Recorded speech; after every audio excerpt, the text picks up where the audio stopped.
You know what, to be honest, we can sound a little bit better. We're live. Okay, guys, Mike Ritland is going to pull out his new book that just came out that's selling at churches across the country. Go ahead, can you tell us the title of the book? I believe it is called, Mike's new book is called Unfuck America, a respectful, open-minded conversation. Seems very respectful, Mike. Dichotomy there. Yeah.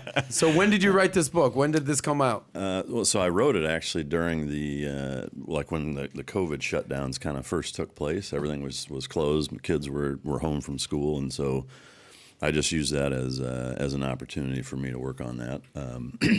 I was approached by a publishing house to do a similar book, but immediately I thought my thoughts on it, coupled with their process of editing and things like that's probably not going to make for more than about a pamphlet's worth of material when it's done. So I just did it myself and self-published. So it's something that I've been thinking about for a while. Thank you. Is with a lot of the conversations I've had on my show with experts of all different varieties, whether it's border, drugs, guns, child trafficking, you name it, is that I wanted to have kind of an all-encompassing book that kind of shed light on all of those topics through the eyes of the show, having had all these experts on. So, Hey, but by the way, we've had Mike on. Mike, you've been on, is it once or twice? We had you on twice, right? Yep. You've been on the podcast. Yep.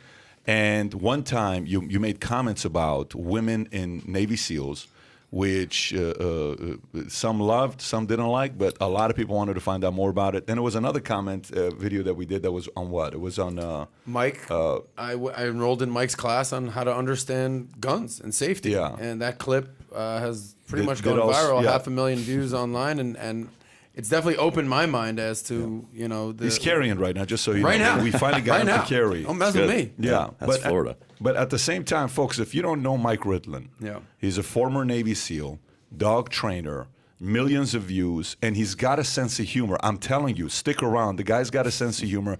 He's got a Yogi Berra type of a sense of humor that you have to have. I think you have to be witty enough and sarcastic enough to catch the sense of humor. But it's there. It's for sure going to come out. Yeah. Well, hopefully it's not too lowbrow. Mike, hopefully it is. I'm good with it. By the way, I was looking at the clip that we did last time. It performed very well. A lot of people really enjoyed it. Thousands of comments.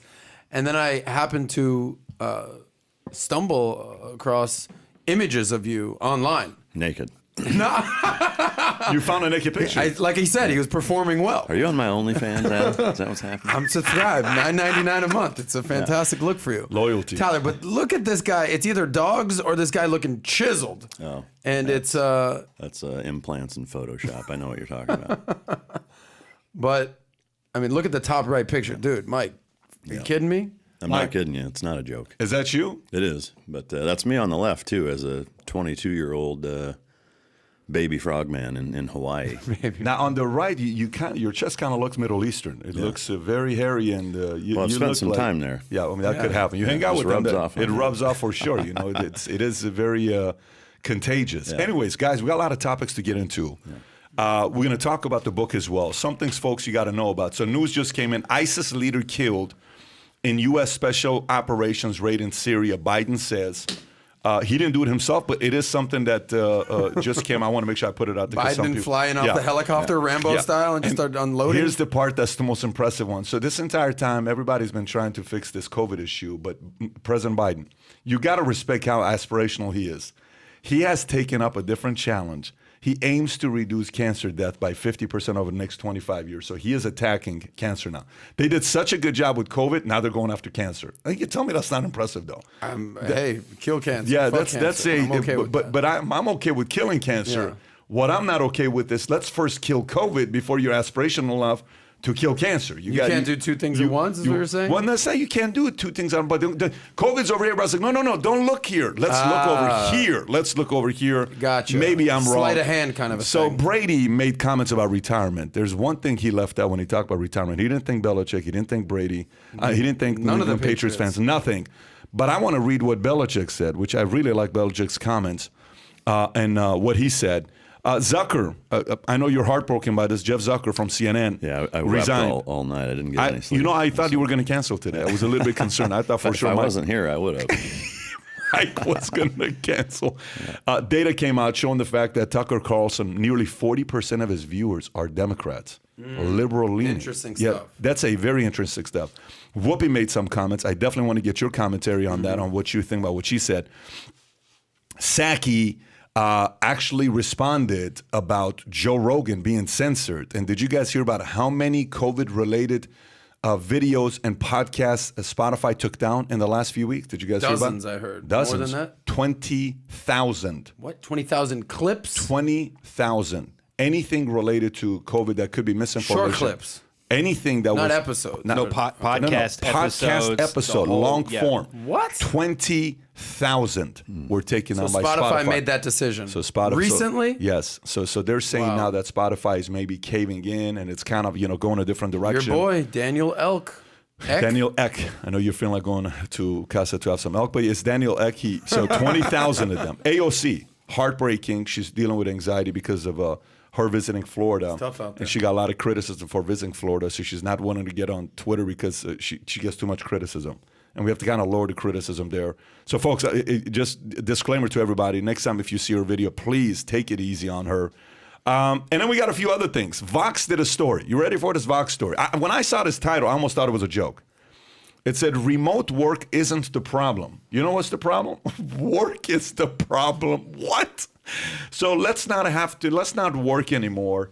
And let's get everybody to stay home. And then, we broke a record. U.S. is officially in debt, $30 trillion. Okay, Congratulations, United States of America. We're killing it. It's so right bad that Babylon Bee wrote an article about it, a satire article about it, saying the debt is so high that immigrants are turning back around and going back home. Anyways, okay, so let's go into this. So ISIS, this news just came up. If you want to pull this up with the ISIS story, and let's kind of go through this, if you can make it a little bit bigger so the viewers can see it. So here we go. Biden, U.S. raid in Syria killed top ISIS leader. Go a little lower so we can read it. And Mike, if you can give us some thoughts on this. President Biden said on Thursday that the U.S. raid in northwestern Syria killed top ISIS leader Abu Ibrahim al-Hashimi al-Khurashi.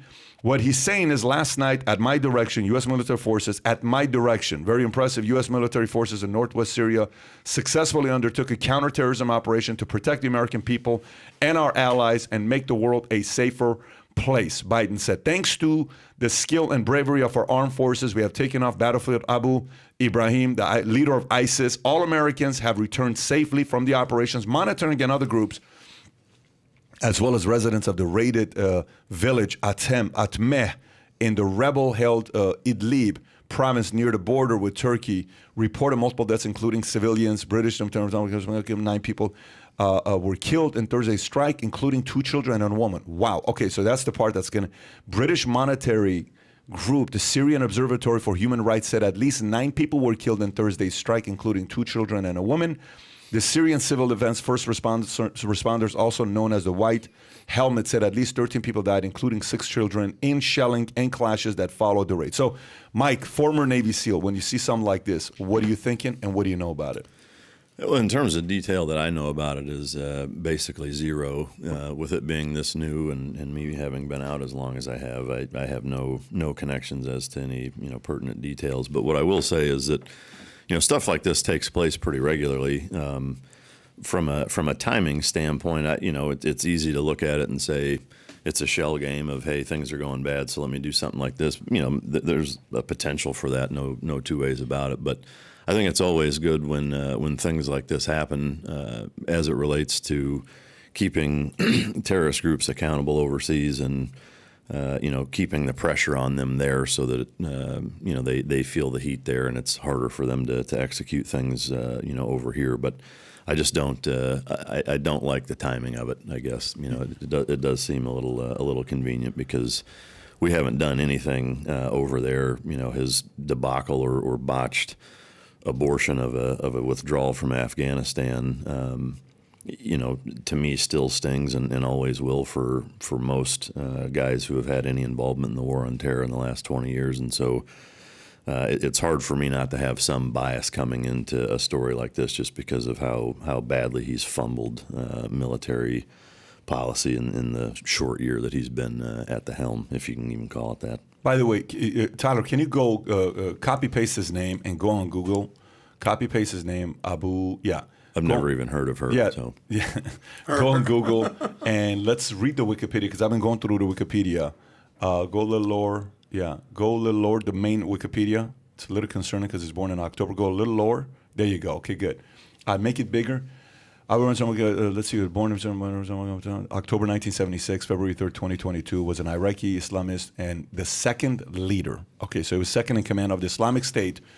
His appointment by a Shura council was announced by the Islamic State media 31st of October 2019, less than a week after the death of previous leader Abu Bakr. Okay, so he got appointed after the U.S. Rewards the Justice Program was offering $10 million in exchange for information leading to his apprehension. So does Biden get the $10 million? On February 3rd, 2022, he killed himself and members of his family on Wikipedia than even by triggering an explosive device during a counterterrorism raid by U.S. Joint Special Operations Command. Wait, so he killed himself? So he did the same thing that Baghdadi did, is he blew himself up when they were coming to get him. Remember, they sent the dogs after Baghdadi into the cave, and he blew himself up. He's not going to give you the pride of killing him. He's going to do it himself. Yeah. And his family, which is nice. Okay, so explain that, by the way. You'd rather kill yourself, set off an explosive, kill yourself and your family, rather than being taken out by infidels? I wouldn't. Explain that. But I wish I could. No, from their mentality. You spend time over there. How does that work? Well, I mean, to me, it doesn't. Again, trying to understand the mindset and the mentality of these guys, even though, know your enemy and you want to understand who you're fighting, is very, very difficult for that reason, is that there's such a disparity culturally between here and there and religious, values and things of that nature, that it makes it, I'll say for me, even not being a religious guy, really, really difficult to understand what the mentality is there. I mean, I can't understand him doing what he does to begin with, let alone killing himself. But it's such a backwards mentality as far as the way that hardline extremist guys in these networks and such, the way that they and their families view suicide bombers is of a very high regard. Right. So, well, apparently, according to the Quran, if you blow yourself up, in the name of Allah, you literally go to heaven. You get 72 virgins, and that's part of their mantra. Yeah, I mean, I don't know. I don't know that it speaks to actual suicide in the Quran, but I know that from the twisted versions of a lot of the networks over there, and we'll even say Afghanistan. I had Holly McKay on my show just a couple weeks ago, who was there during the withdrawal. And the viewpoint and stance that a lot of that culture, kind of looks at, as far as the suicide bomber mentality, is that those, let's say there's a 17-year-old son and, he blows himself up at a checkpoint and what have you, is that family is now almost considered royalty. Like they're paid, they're revered, they're held at a really high standard societally. Because their son blew himself up. Like now the family is revered. Right, and so other families see that and they encourage their kids to do it, and their kids, these are their kids heroes. want to do it. These are our sports figures, our actors. Yeah, I mean, they're like, that's wild. There'd be man. suicide bomber baseball cards here before too long, probably. I'll tell you one thing. I actually had an Uber ride from Fort Lauderdale to racist. Miami. to Miami. And in Miami, there's a 90% chance that your Uber driver is going to be of Latino descent, whether that's Cuban or Colombian or Venezuelan. I mean, just that's the makeup of the DNA of South Florida.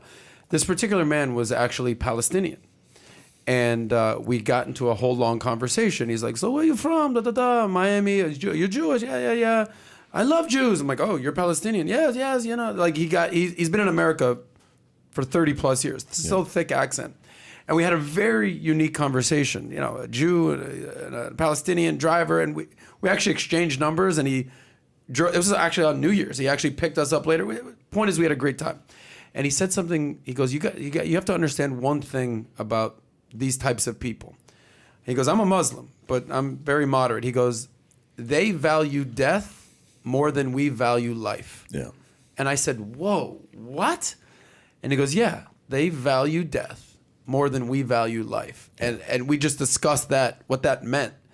And I mean, that kind of to your point here, Mike, is that their mentality, their values are totally different than any normal person would have. Yeah. No, yeah, absolutely. And that's half of it too. Is the other half is that the economies and societies over there, overwhelmingly so, have a kind of a feeling of despair almost. You know, like that there's so unemployment rates must be just everything high. like the lack of infrastructure. Just there's so many negatives in the societies there that there's not a lot to want to live for, frankly. You know, and so when you couple that with an isolated extremist conditioning from a religious standpoint and talking about the afterlife and you know, basically brainwashing people, no different than some aspects of society here, frankly, but there it's just supercharged to a level where it's kind of a perfect storm of all these different elements that contribute to it making it very easy for them to manipulate young, piss-broke families into sending their kids into those scenarios. But let me ask you this: Qasem Soleimani, when he was killed, did he get a lot of negative pushback from the opposing side on why would you take somebody out that powerful? Like I remember when this is the Iranian top. This is like the head of the CIA, FBI. He all was put the together. next in line. Yeah. Even Zeller said, "I don't know if that was the right move to make, right? To do something like They're that." still talking about it. They're still talking about it till today. Oh yeah, and they're not going to forget about this guy because this guy had a very big upside. He could have been the face of the country as a leader to keep pushing their agenda, their philosophies, right? Mm-hmm. What happens with a situation like this? What's the next? Could there be a possibility of a revenge or pushback or the side effects of doing something like this? Or is it more positive for ISIS to know, listen, if you do anything, we're going to constantly come and keep doing this to you. So is it a positive move on what happened? Is there any negative thing that could happen here? To me, it's 100% positive. You know, I agree with you. Is there going to be, or is there a potential for blowback, revenge? Of course there is. But that, to me, you should never base decisions as to whether or not you do something based on how somebody might retaliate based on that, if it's the right thing. You have to anticipate it, though, right? You have to be anticipating that something could happen. Yeah, but I mean, I look at it as kind of a net reaction as far as, you know, if there's 5,000 capable guys with combat experience, with strategic value, with, logistical expertise that are within these organizations, it's always better to remove as many of those people as possible. Irrespective of what potential blowback might be. I mean, no different than, say, your company here. Like if somebody wanted to take out your company, you know, does the thought of you hiring, you know, the next best guy or bringing somebody else in or replacing whoever, is that going to deter them from trying to crumble your company? No. Like they're just going to come at you harder, you know, even if they know you're going to respond in kind or what have you. No different than, I mean, you've had a bunch of mob bosses on. Similar mentality there is that they're going to take out who needs to be taken out and who's going to be value added to being lost by that organization. So yeah, I got to tell you, I like this. I like that this happened because for a minute we seemed sloppy. Yeah. For a minute we seemed weak. For a minute it was like, you know, these guys can't handle anything. I love the fact that something like this happened. Forget who's in the White House. It's great that America is seen with something like this taking place. Now, it's tragic when you read it and saying, because look how this one wrote it. This one wrote it. Look, stay right there on the article. It says, the Syrian civil defense first responders of Hamas, at least 13 people died, including 6 children in shelling and clashes that followed the raid, right? Yeah. So you read that, and it doesn't look positive. It looks negative. British monitoring group, the Syrian Observatory for Human Rights, said at least 9 people were killed in Thursday's strike, but we don't, 2 children and a woman, but you don't know if he'd killed those kids. We don't know who those 2 are. Those his kids, because on Wikipedia it says he killed himself, right? Mm-hmm. He blew himself up. I'd be curious as information comes in to see what that situation was like in Syria. Mike, years ago, I mean a handful of years ago, we would hear about was the Syrian civil war. I remember when Gary Johnson, the Libertarian Party, was running for president. This was in 2016 when Trump won and obviously edged out Hillary Clinton. He completely shit the bed because they said, what are your thoughts on what's going on with Aleppo, right? And he was like, what's Aleppo? And he's like, what's Aleppo? I was like, brother, you want to be president? You don't know the capital of Syria? What the hell are you talking about right now? And that guy was done. But what is going on in Syria these days? We heard so much about Assad, chemical warfare on their citizens, ISIS. You know, it's so like... You have ISIS, and then you have the Taliban in Afghanistan, and then you have Syria and the dictators and like the Shiites and the Sunnis and these people, and then the Kurds up there. It's we can't figure out who to kill who, and then the government is fighting ISIS, but we're fighting ISIS, but we're also against Assad. we don't hear a lot about it these days. To Pat's point, can you make some sense of it, or is there no way to make sense of what to do going over there? Well, being a part-time janitor at the CIA, let me tell you what's going on. I mean, the short answer is it's not as involved as it was, 4 years ago. Is it still a mess the same way a lot of places are still a mess over there? Yes. To try to dissect it and understand, the cause and effect and what is really going on. I mean, to me, you really need to spend time there, and try to evaluate it almost from a journalist standpoint of not taking sides and just there figuring out what that is. Why there's not more attention paid to it, I think, just really stems from the fact that Afghanistan, heated up with the drawdown and then the debacle of the withdrawal from there, as well as Iran getting nuclear material and things happening between Israel and Palestine the same way that it has for the last several years, and so there's just so many different things going on there that are all kind of equally terrible. I wouldn't say that it's necessarily any worse than 7 other places over there. It's just you're not hearing about it because there's no reason to hear about it. There's not an election going on. We have almost no involvement over there, and so it's just not on the radar, especially with something like COVID here making such a big deal out of that. It's just it's a priority thing. I mean, and is ISIS still as powerful, or no, they're not anywhere near? No, they're nowhere near as powerful. Do they still exist? Yes. I mean, there's a faction. There's ISIS-K in Afghanistan that's caused a lot of problems, but. To me, they're smaller than they used to be by quite a bit. Mostly the 4 years that Trump was in office of really getting after it from an offensive standpoint as opposed to a reactive standpoint. In what way? Just, I mean, operations like this times 1,000. There was a lot more troop presence there.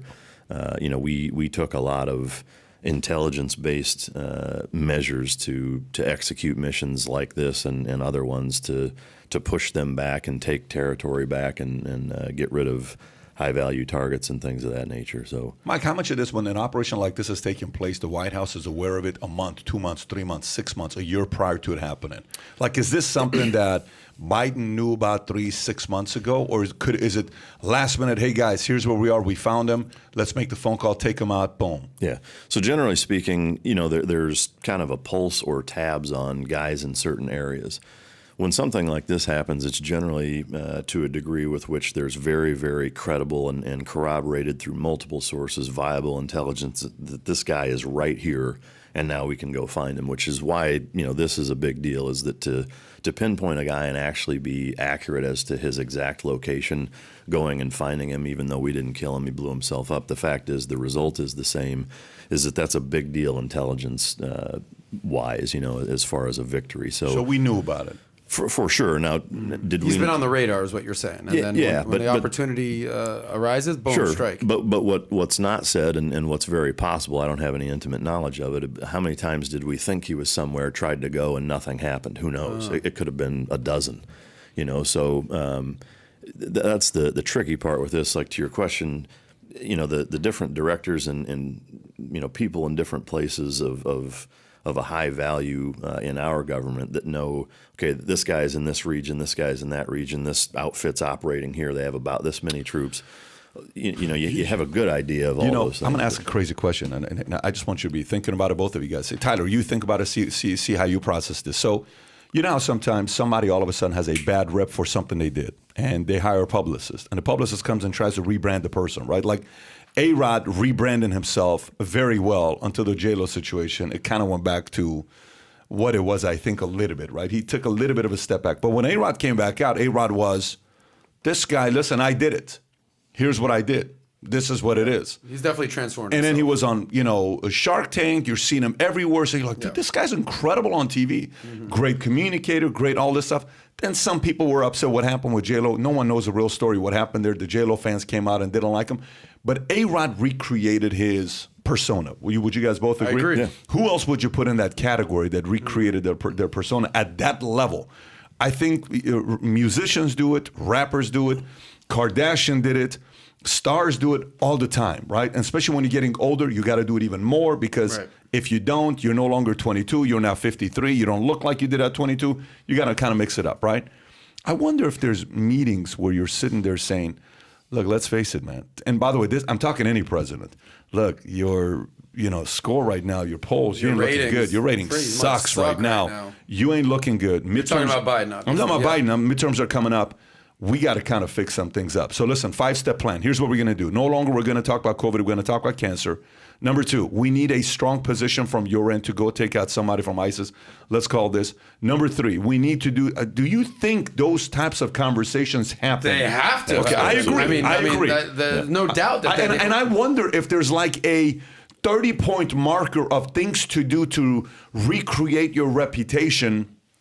In these 30 markers, okay, which one of these do we want to do? Well, let's take this. You've had a publicist before, right? Sure. I don't know your relationship with publicists. Yeah. It's their job to make you look better, to recreate you, give you better talking points. All right, listen, you're going to get off the COVID thing. You're going to start focusing on cancer. Buddy, you just botched Afghanistan. Let's kill some mofos in Syria. I think this is, PR 101, like get your ratings back up. And I think Biden needed that. And to your point, Pat, I think it's important, and I want to get Mike's thoughts on this as well.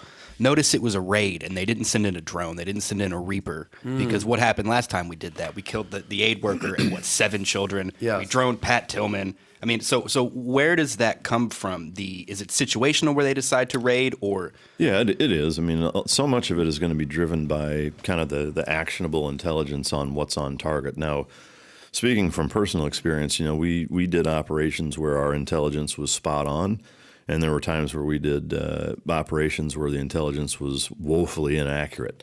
And that's kind of the dice roll that you take with any of these things, is that it's always, from a collateral damage standpoint, I would say generally speaking, not always, it's a better mechanism to send human beings there to execute a mission because they're thinking on target. Now, it doesn't mean that it can't go wrong where civilians are using or being used as shields, or kids get blown up, or things of that nature, but you at least have an interactive component on the ground that can make decisions. Whereas, once the trigger is pulled on a drone hellfire, that's it. So, when it comes to things like this, it's generally regarded as the better decision for the big picture to send people. Now, the obvious drawback is that what if some of our guys get lost? Mm-hmm. My perception of especially how this administration would view that is that that's not a huge consideration on their part. It's 100% how is it going to make us look good, or what is the PR going to be based on something like this happening? And Mike, the human capital. Yeah. Is a 2-part question. Well, first let me give a retraction. I believe I called Aleppo the capital of Syria. It's Damascus, but it's a major city. And either way, I don't want to get slammed in the comments. This guy doesn't know what he's talking about. Don't read them. Exactly. Believe me, I don't. My question to you is regarding our allies. We know who our enemies are: the ISIS-K, the ISIS, the Taliban. The list goes on and on and on. Who are our biggest allies in the Middle East, right? And where are they housed? Like where were these guys based out of? Obviously, we know Israel. Mm-hmm. Who else is on our list of allies? We know the enemies. Who are the allies? So to me, it's kind of a tough question because it depends on what position you take and who you are, even within our government. Mm-hmm. Having said that, Jordan historically has been what I would consider probably our biggest ally in the region outside of Israel. I don't think Saudi, for a number of reasons, which would be its own episode by itself, doesn't have any of our best interests in mind, 9/11 being a clear-cut example. And all the rest of the countries, it's not that black and white as far as, just like with our country, right, is that you've got, even within our government, you've got mm-hmm. people on polar opposite spectrums of. So there's no countries other than Israel or Jordan you would put on that list. Yeah. What about regions or types like the Kurds? We'd always hear about the Kurds are great fighters and they were fighting against ISIS. The northern third of Iraq is generally a considerable ally for us, mm-hmm. But we've turned our back on them a few times and totally sold them out. So, to say that they're a staunch ally and we can depend on them, I wouldn't say. I remember Trump caught a lot of heat about pulling out and basically people don't recall as much heat as Biden took in Afghanistan for the sloppy withdrawal. there was a brief period of time where Trump was taking a lot of heat from abandoning the Kurds. Not as big as Afghanistan, because people don't know that. But do you recall that? Not really, and maybe that's the media portion. I don't know. To me, the abandonment of them happened well before he got in office. I mean, it happened 4 years prior to that. It happened, in my opinion, midway through Obama's term. So, to me, to pin that on Trump, I think is disingenuous, because it's. The rise of ISIS took place halfway through Obama's term without question. Mm-hmm. So when he called them the JV, and he just he pulled basically all of the territory that we had all of the regions and areas in Iraq that we had fought so hard to secure, just like we did in Afghanistan, and basically just pulled everybody back, withdrew almost every troop from the region, and just let ISIS steamroll through there and the things that they did there was, hard to even wrap your mind around. And that took place for years before Trump came in office. Does the United States always need to have a presence in the Middle East? I don't think so. No, really? I don't think so. No, I take much more of I would say bordering on isolationist viewpoint in terms of foreign policy at this point. To me, I tend to reduce foreign policy all the way down to such a micro level, like a bar fight. Right, and to me, they're interchangeable that way. Is that you're walking by your favorite club, right, and there's a huge fight going on. Now you can walk in there and you can help the guy that has 4 dudes pinning him down and bashing his head in, or you can help the woman that's getting slapped around. Whatever it is, just by walking in there, you're going to piss somebody off. No matter who you help, you're going to piss somebody off, and you're going to create enemies, right? And so, to me, I think World War II is the most clear-cut example on how to handle things at a geopolitical or international level, where you don't get involved until you have to, but when you do, you take the fucking gloves off and you go over there until the job is done, and you do whatever is necessary Tecumseh Sherman style from the Civil War. But isn't that what we did after 9/11? We were kind of out of Afghanistan. About 2 months. We were out of Afghanistan. We had no involvement in Afghanistan, and then we went. No, Qatar, Bahrain, Saudi.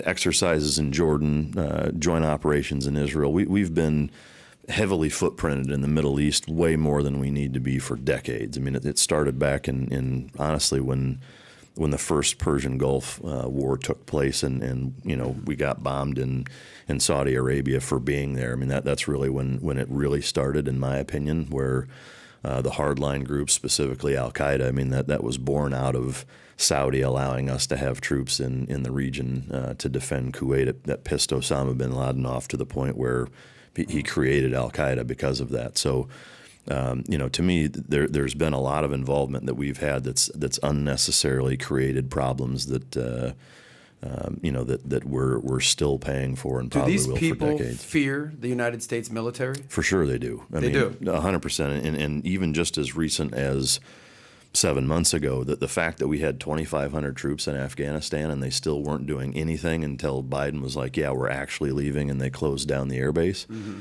The fact that just 2,500 troops held the Taliban at bay, because you saw how fast they took the country over. Right. It was supposed to be months, and then it literally was days. It wasn't 2,500 troops. It was the fact that we still had a presence there, and they knew if they tried to do that while we still were taking the stance of we are here, that it would have been 2.0 Afghanistan. We would have come back in, and they would have paid for it. You can see it in their operations with attacking certain bases and knowing when, how long they have before, close air support is going to be there. There's a healthy respect for it, or they would have done what they did 7 months ago, 18 years ago. There's a reason they didn't do it that entire time. Got it. How worried should we be that we left behind, what was it, $80 billion of military equipment? At this point, to be worried about it, I think, is fruitless. But is it a kick in the gut? Yes, absolutely. Do I think that they're going to take those assets and now launch attacks into America? No, I don't. I think it sucks. Is it going to turn them into an overnight success? No, it isn't. If you look at how much money we put into forces in Iraq and Afghanistan and doing, foreign internal defense with a lot of other countries over there, we've spent at this point trillions of dollars on equipment and training. I've worked with guys before. To have the capabilities that the United States has takes a whole nother level of generational dedication that just isn't there. So am I worried about it? Ultimately, no. Does it piss me off? Yes, it does. By the way, while this whole thing's going on, the story comes out from the Washington Free Beacon about Iran being weeks away from having full fuel to power atomic bomb. State Department warns Iran will have enough fissile material enriched to weapon-grade capacity in weeks, not months. A senior State Department official said Monday, following the conclusion of another round of indirect talks with Iran and world powers in Vienna. Following 10 months of negotiations, the State Department says diplomacy will cease in the coming weeks whether Iran takes a deal or not. This is because the Biden administration assesses that Iran's nuclear program will have become so advanced that re-entering the 2015 nuclear accord will provide no benefits to U.S. and global national security. In the years since Trump withdrew from the deal, Iran has enriched uranium, the key component in a bomb, so extremely high levels of purity. Negotiations are paused as Iranian diplomats travel back to Tehran to consult with the hardline ruling government. If Iran takes the deal, virtually all U.S. sanctions imposed by Trump administration will evaporate, giving the regime access to billions of dollars of cash.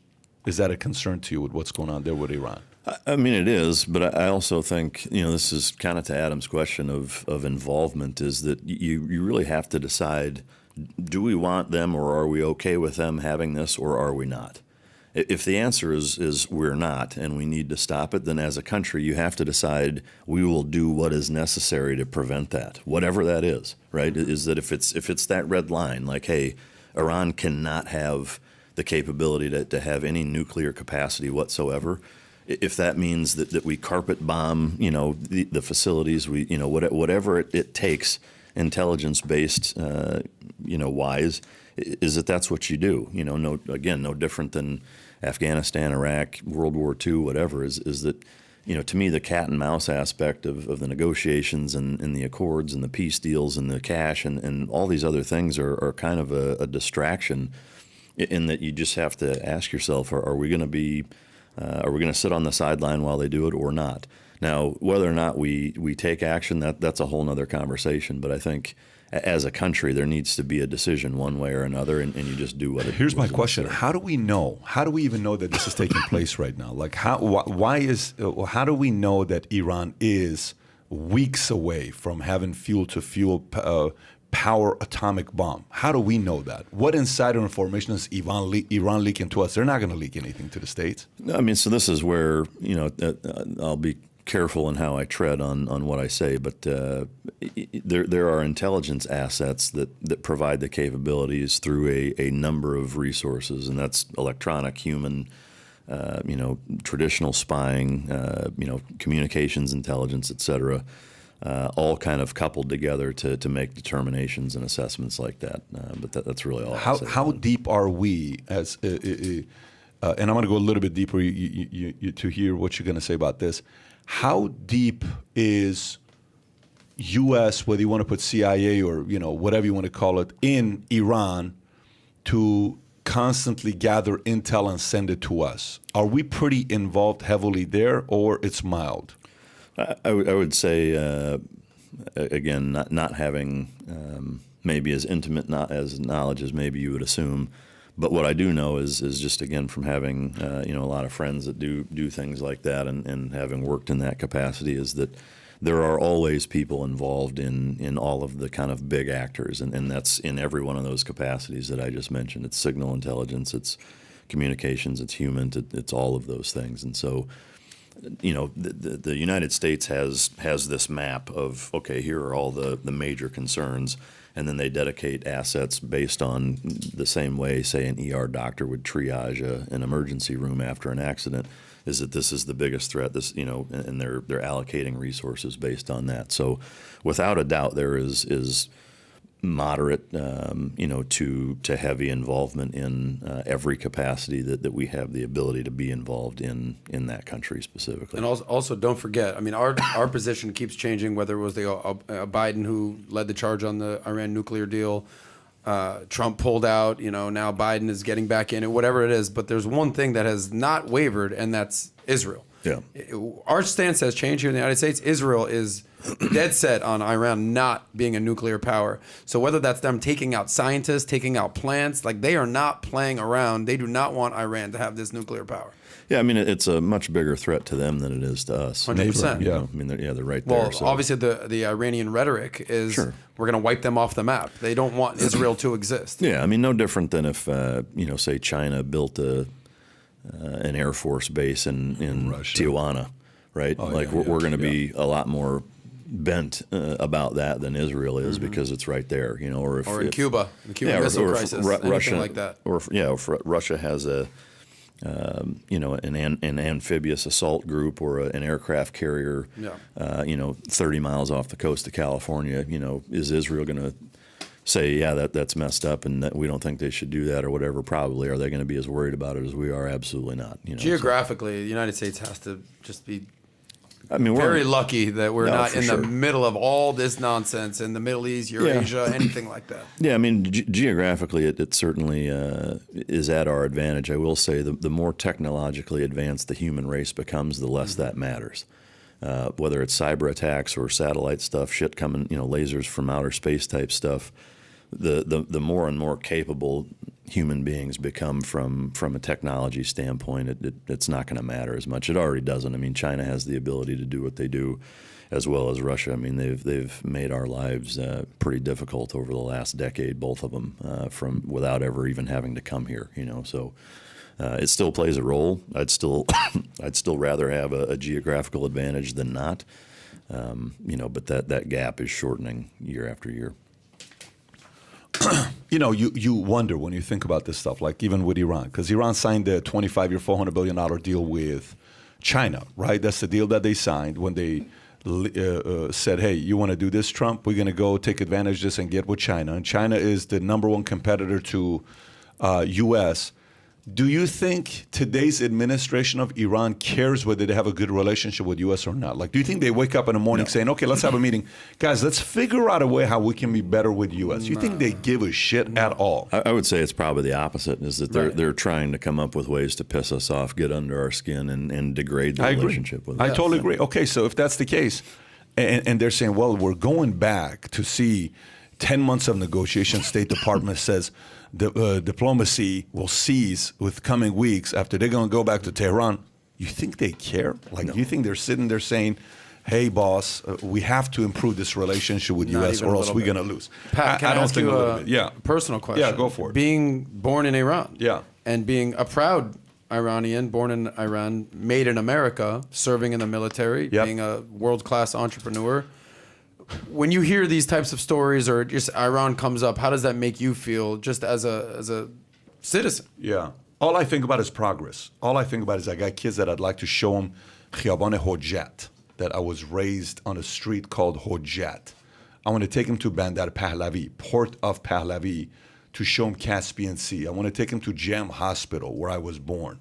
I want to take them to the kebab place we would go to, Rouch. I want to take them to the city, Gandhi. I want to go show them those places. I can't. I want to take them to Esfahan, which is the only place we went on vacation with my mom and dad when they were married to each other. I listened to the song by Moin, who's a famous Persian singer who sings a song saying, Delam mikhad be Esfahan bargardam. My heart wants me to return back to Esfahan. It's the only vacation I ever went to. It's a great song. It's a very heartfelt song. I love that song. So I think about progress for me to go. I want to go visit Iran tomorrow. I want to go see what that place is at tomorrow. I remember going to the Shah's castles and mansions and visiting it and touring and seeing all these pictures being upside down. That's what I think about. So for me, every time I hear stories like this, I think to myself, we're going backwards. Because remember the Green Party? Was it the Green Party in Iran that was trying to do a coup? Do you remember the Green Party? Can you pull up Iran Green Party? It was something like that. The Green Movement or Green Party, that had something that was going on. Iran, Green Party of Iran. Yeah, they were pushing back to get Iran to be free again. You saw them at the embassy. You were seeing them everywhere. And they were making some progress. Under Trump, there was a minute where the people of Iran could have revolted to change things. But every time it happens, a president changes. I think if Trump would have stayed president for 8 years and he would have just kept going. If you remember, gas prices at one point were so expensive, people just stood there, not even driving. Like, I can't afford to buy gas. I don't know. Iran? And you don't remember this? Like a year and a half ago. It was so bad. People just are walking. They're like, I can't. How am I going to pay for this gas price? The sanctions were out of control. It was for a long time. but the point is, as much as you're saying, well, the sanctions were out of control, if the current regime in Iran falls, somebody has to replace it. And that somebody that replaces is hoping to be a different philosophy where the relationships with neighboring countries like Israel would be better, with U.S. would be better, and it would be back and forth, but it's not been like that since 1978. Yeah, I want to go to Iran tomorrow, but I can't go to Iran tomorrow. So if my motives are a different motive than maybe the average person's motive that's worried about the fact that we killed Qasem Soleimani and, hey, these guys going to retaliate and do another 9/11 to U.S. I'm coming from a different standpoint. Because you're a Christian, and I don't know what percentage of Iran are Christians. I'm sure 1% is less than Jewish, is less than 1%. But they're the stronghold of Shiites in the Middle East, and the rest of the Middle East is, for the most part, Sunni. How does that weigh into the relationships with the rest of the Middle East, being the Shiite stronghold in the Middle East? It's not going to be pretty. It's not going to be easy because some people don't want the revolution to happen. Some people want it to stay the way it is. And the reality of it is, in order for a revolution to happen, it's going to cost a lot of people's lives. It's not going to be pretty. It's going to be very ugly for that to be taking place. And, as a parent, think about your mom, your dad, and you got kids, okay? And you're sitting there and you want a revolution to happen. You want Iran to go. Let's just say you're 70 years old. You remember when Iran was amazing. You're 50 years old. You remember when Iran was great. You wanted to go back to that, but at the same time, to go back to that, you encourage your kids too much to be radical and take a stand. Do you really want to have some bad news of somebody, giving you a call saying, hey, here's what happened to your kid? Your fear is what they're going to do to your kid. So you almost discourage your kids of wanting to revolt. Remember, this guy who got raided from ISIS was willing to take a life of his wife and his kids and himself to not give you the victory. That is so radical if you think about that. I mean, to be willing to do something like that, I don't think the reasonable people on the opposing side are willing to risk their kids having to go out there protesting and God forbid somebody gets killed. So they're like, listen, guys, it's not worth it. Let's just be okay. It's not a big deal. So they're not pushing back. What would a revolution even look like in Iran? Because, correct me if I'm wrong, I don't think the people have access to guns. It's not like they have a Second Amendment. The only way it happens is with help. You're not going to do it without help. There has to be another country that's helping. It's not going to happen just by the people. What, providing ammunition, guns, military support? It's involvement. Yeah, it's heavy duty involvement. It's not the people won't be able to do it. Are there? Do you have relatives that are still there that you keep in contact with? I do. Yes, from my mother's side, we have relatives there. Is it difficult, or does that come up at all, where you talk about kind of the pulse of what's going on there? And we don't really talk about any of that stuff. I suppose they can't probably, right? I mean, it's being monitored. No, you don't want to put them at risk if you even think about having those types of conversations. Now, but here's what's interesting. Like today, I'm talking about this, right? I'm probably going to get 50 messages on Instagram or Twitter or some social media platform of Iranians that are listening to our podcast through a VPN underground system, and they're sending messages. Hey, keep talking about this stuff because we're listening. Hey, keep talking about this stuff because we're listening. But, in order for that to happen, you need an administration that doesn't look at them and say, hey, let's just negotiate with them. It's very hard to negotiate with reasonable people. It's very unreasonable people. Very hard. Yeah. When you're negotiating with unreasonable people, no progress is going to take place. And these guys are not reasonable people. Well, and this is where you need, to Adam and to Mike's point, this is where you need Israel to step up, and the peace accords that have come through in the Middle East that Israel's making, because everybody's biggest fear right now is Iran. That's where you need these people to step up so we don't have to.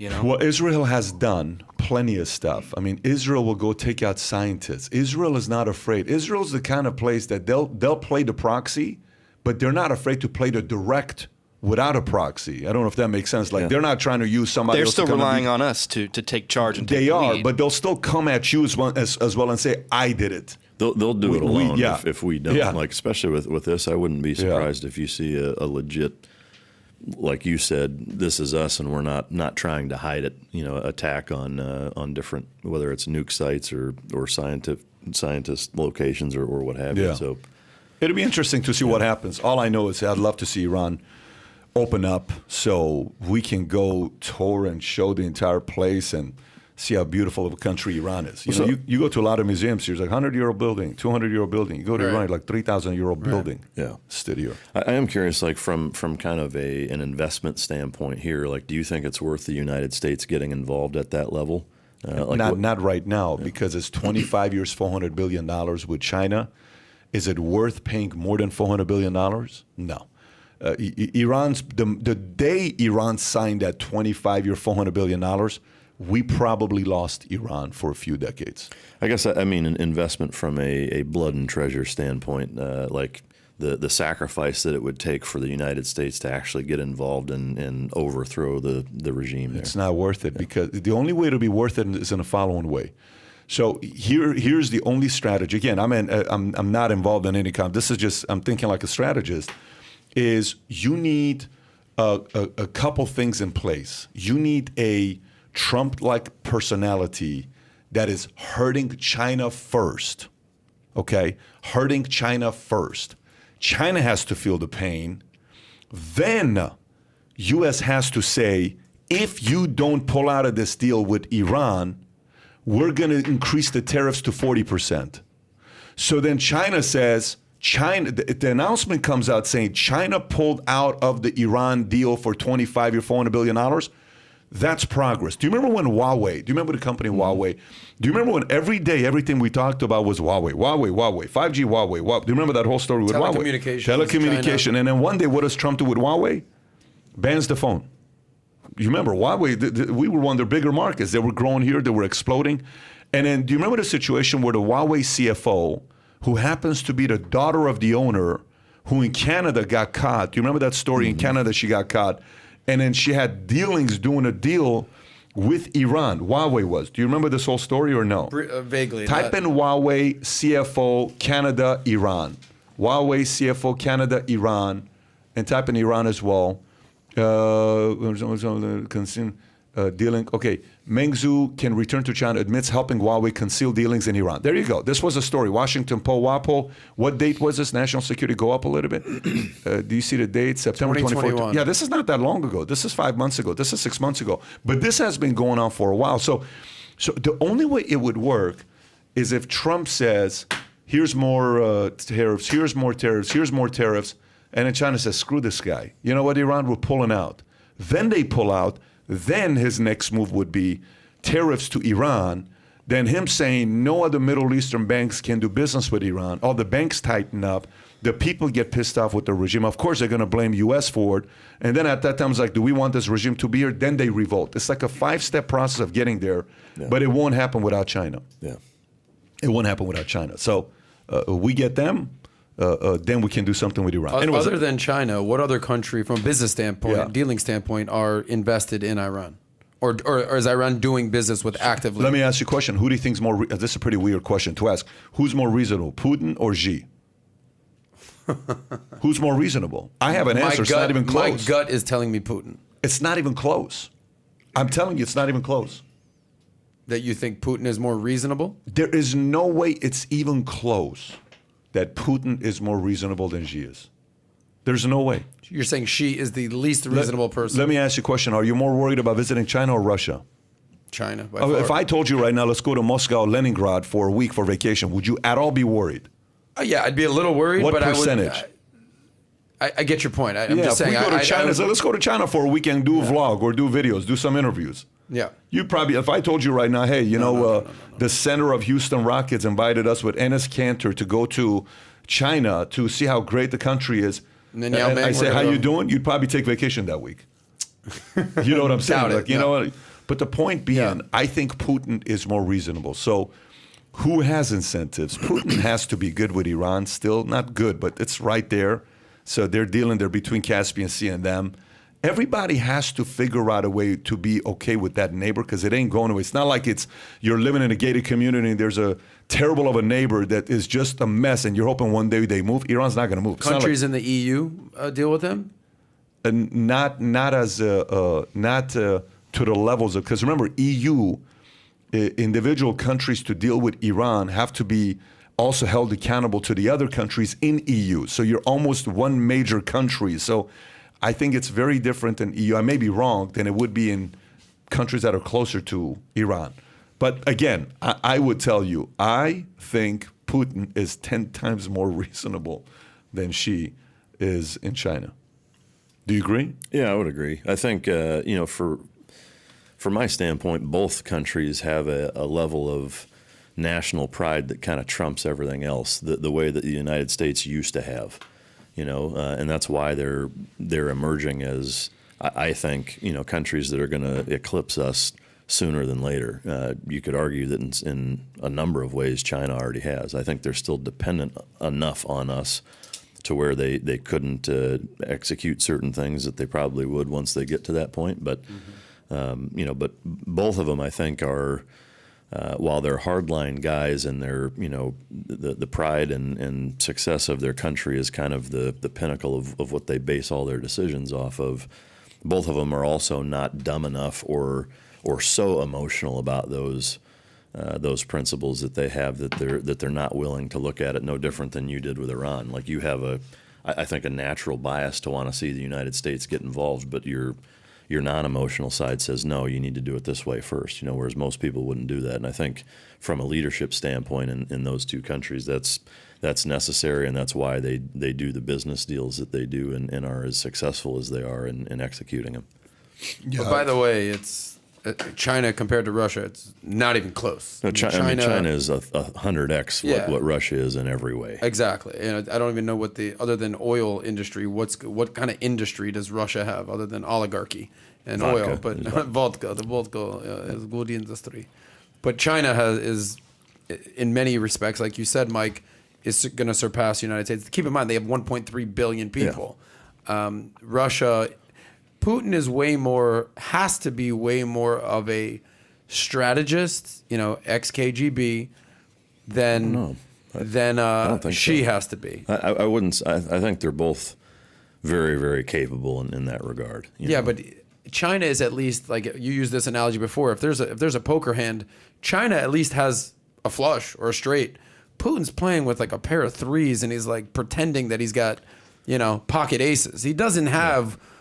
The hand you think he has. Economy is one thing, which you're right. If you want to show that real quick, Tyler, to validate Adam's point, David, if you can put that on the screen and zoom in even a little bit more, you see how big China is, Japan is, U.S. is, France is, Germany is, Italy is, U.K. is, Canada is. Now find Russia. I don't know if they're top 10, and if they are, they're number 10 or 11. It's bottom right. You got to zoom in like more. 4 o'clock. Right. Zoom in. Look at right. United States, 23 Russia, trillion. all the way to the right. 1.65 trillion. 4 times bigger than Norway. And okay. US By the way, where's South Korea on this? Tiny little South Korea. I don't know if you could find it. Yeah, anywhere. top right. 1.82 trillion. 1.82 trillion. Bigger than Russia. Bigger than Russia. Yeah, little ass South Korea has a bigger GDP than Russia. But now flip this. Now go to military. World leaders with nuclear bombs. They're top of the list. Okay, no doubt. But you got to realize, that's like, say something. Look at that. Say something, China. And now click on it so you see the rest. Mm-hmm. Go a little lower to see the rest. See if there's a leaders bulletin on there. Okay, check that out. All right, so nuclear, what do you see? U.S. is at the top. I'm curious as to why they're at the top, because both of Russia's numbers are higher. Higher. Go. That's not a. Go to another chart, because this Wikipedia. Go to another one. Go back. There's another one that shows it's a side. Go a little lower. There's one that shows. You can just go to images. I'm sure. If you go to images, it'll give you a graph. Click on that one right there, armscontrol.org. Let's see what that is. Go a little lower to see if they're ranking it, because there's a better site that shows. There you go. Russia 6,257. They're the only country that is anywhere near the United States. No. They're ahead. No, they're ahead. Look at U.S. Go Tyler. Zoom in even more. U.S. is 5,550. India is 156. Look at China, 350. They're third, but Russia is 20 times more, 18 times more than what China is. So Russia knows that they're decades ahead. By the time China catches and nuclear warheads, World War III may have taken place by the time they try to catch up. You kind of have to ask yourself, though, at what point does it not even matter? To me, 350 nuclear weapons is still enough to kill everybody on the planet. It's who's the crazy enough guy that can pull the trigger. Is this one of those things where the best defense is a good offense, or the best offense is a good defense, where it's like... the fact that... that all these numbers even exist is proof of that. Is that it's a deterrent. I also find it interesting. The United States is the only country that's actually used them. But so for us to meddle the way that we do, I think is a little convenient or strange. But by the way, the India-Pakistan situation that's going on, I don't know if you have any strong things about it. They said that's the most dangerous border in the world. They're both armed nuclearly, and they border each other, and they are enemies. Yeah, no, I don't dispute that from that standpoint. I mean, I guess the good news is it's at least there, as opposed to here. Not that I'd want to see any more nuclear weapons being used, but I think back to Pat's point is that Russia has a bigger thorn in the side of the entire world that way. Like they're more capable of causing bigger problems, I think, at the drop of a hat or in a heated exchange, more so than probably China is. From a military perspective, for sure. From a economic perspective, they are below a tiny country like South Korea. I mean, even militarily, outside of the nuke capacity, they're not that capable. They're nowhere near as capable as the United States or China. It's the nuclear stockpile, and that's kind of the great equalizer. I mean, nuclear weapons are kind of the firearms of countries that way. If you kind of parallel it to, say, a 70-year-old woman with a revolver, I mean, like the nuclear weapons gives people a stage. That's why Iran is so hell-bent on getting them, is because it enters you into a realm of respect internationally that just doesn't exist in any other way. Mike, do you have any aspirations of getting involved in politics? No. Is this something you're interested even a little? Not even a little bit. Why not? No. For a couple of reasons. I mean, one of the things I talk about in my book is the election process and my views on how I would change that, which I'm happy to share. But to me, that there's an element of even wanting to run for any higher office, I think, should automatically disqualify you for it. How do you mean by that? I think there's a level of arrogance and narcissism and bordering on there's got to be something wrong with you to want to put you and your family through the process that it takes to get elected and the things that you have to do in terms of getting in bed and getting donations and the deals that you have to strike. But by the time you get to that point, I think you're so far removed from the initial reasoning why you started it.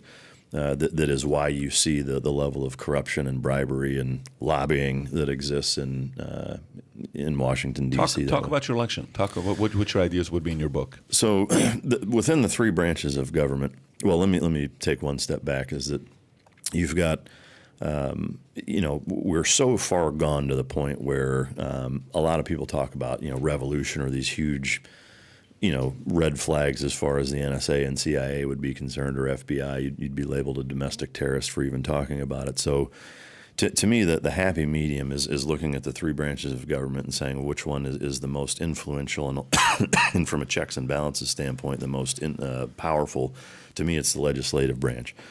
The Supreme Court justices have to go through there. They have the ability to put checks and balances on the president, veto power, executive order, et cetera. But the problem is that those groups, the sub 500 number of people within the Congress, are so heavily influenced by that election process that nothing really gets done. The fact that every one of them gets into office and are worth 10x 4 years later is a huge problem. And so my take is no different than small county Texas of how they do grand jury selection, is that I think that you create a basic checklist of being a net positive member of society. You're up to date on your taxes. You're not a felon. You've lived in that county or region for X number of years. You're a net positive on society. And every one of those people have to come up with, let's say, 5 names, 3 names, 7, whatever. And then just like an election, the tally comes in and your vote is on who you think is the best person in that county to represent that county on a national level. Right, and then so now at that point, whoever gets the most votes for that process now is the delegate for that region, and you don't get a choice. Just like with jury duty or being drafted in the military in Vietnam or whatever, people may say, well, that's unfair. Let's say it's a 2-year term. We drafted hundreds of thousands of people in Vietnam, 50,000 of which didn't even come home. They didn't get a choice on that.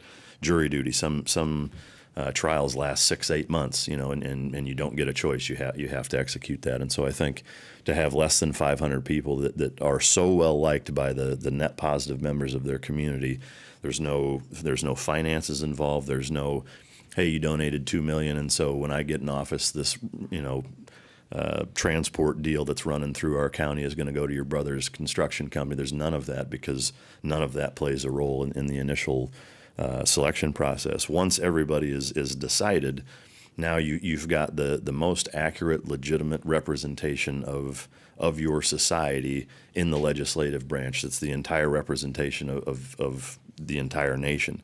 At that point, those people hopefully are good enough to where they didn't ask for it. They were voted in. They did it, kind of almost unwillingly as a civic duty. And so now they're the ones deciding which justices get in. They're the ones deciding on how to check and balance the presidential powers. Is there going to be concerns or road bumps with that? I'm sure there would be. But to me, shy of completely wiping the whole thing away, I think that's the quickest and most efficient way to try to hit the reset button on how our country does its business. So if that was the case, who would have been the president of the United States? So it can't work for the president, right? It can only work for local, yeah. and even statewide. We'll say even at a national level. That the presidential thing, because of the size of how that works, would still have to be, at least from my perspective, still done essentially how it's done. There's probably a hybrid system, people much smarter than me that could come up with a way to maybe even funnel it through the legislative branch at that point, is that, maybe it's somebody that gets selected from there or let's say your potential candidates get selected from the legislative branch, so that now on a national level, it's at least one of those people that has cleared through the check and balance of the local populace, and it's not just some asshole that had aspirations to be president from the time he was 4 and Dr. Evil'd his way, all the way through it. Yeah, $1 million. That would be an interesting way. I do know, I did a whole video on how I would change the voting system. My voting system would be slightly different. You would have 10 votes. No, my voting system is contribution to society. Mm-hmm. That would be my vote. Yesterday, Bernie Sanders sent out a tweet, and he said something about "call me radical." Done. He said something about "call me radical," but I believe that. Let me just pull it up and read it to you. Call me radical, but I happen to believe that a job should lift workers out of poverty, not keep them in it. A job should lift people out of poverty, not keep them in it. Right? It depends on the job. Exactly. Depends on the job. So I turned around and I said something different, and you can call me radical. And I said, call me radical, but I happen to believe that America owes me nothing. The system of capitalism attracts good talent. 40 million immigrants had 200 other countries to choose from, and they chose America for a reason. No one forced immigrants to come here. They chose. America works, right? So for me, I think anybody that gets elected should have the most contribution to society.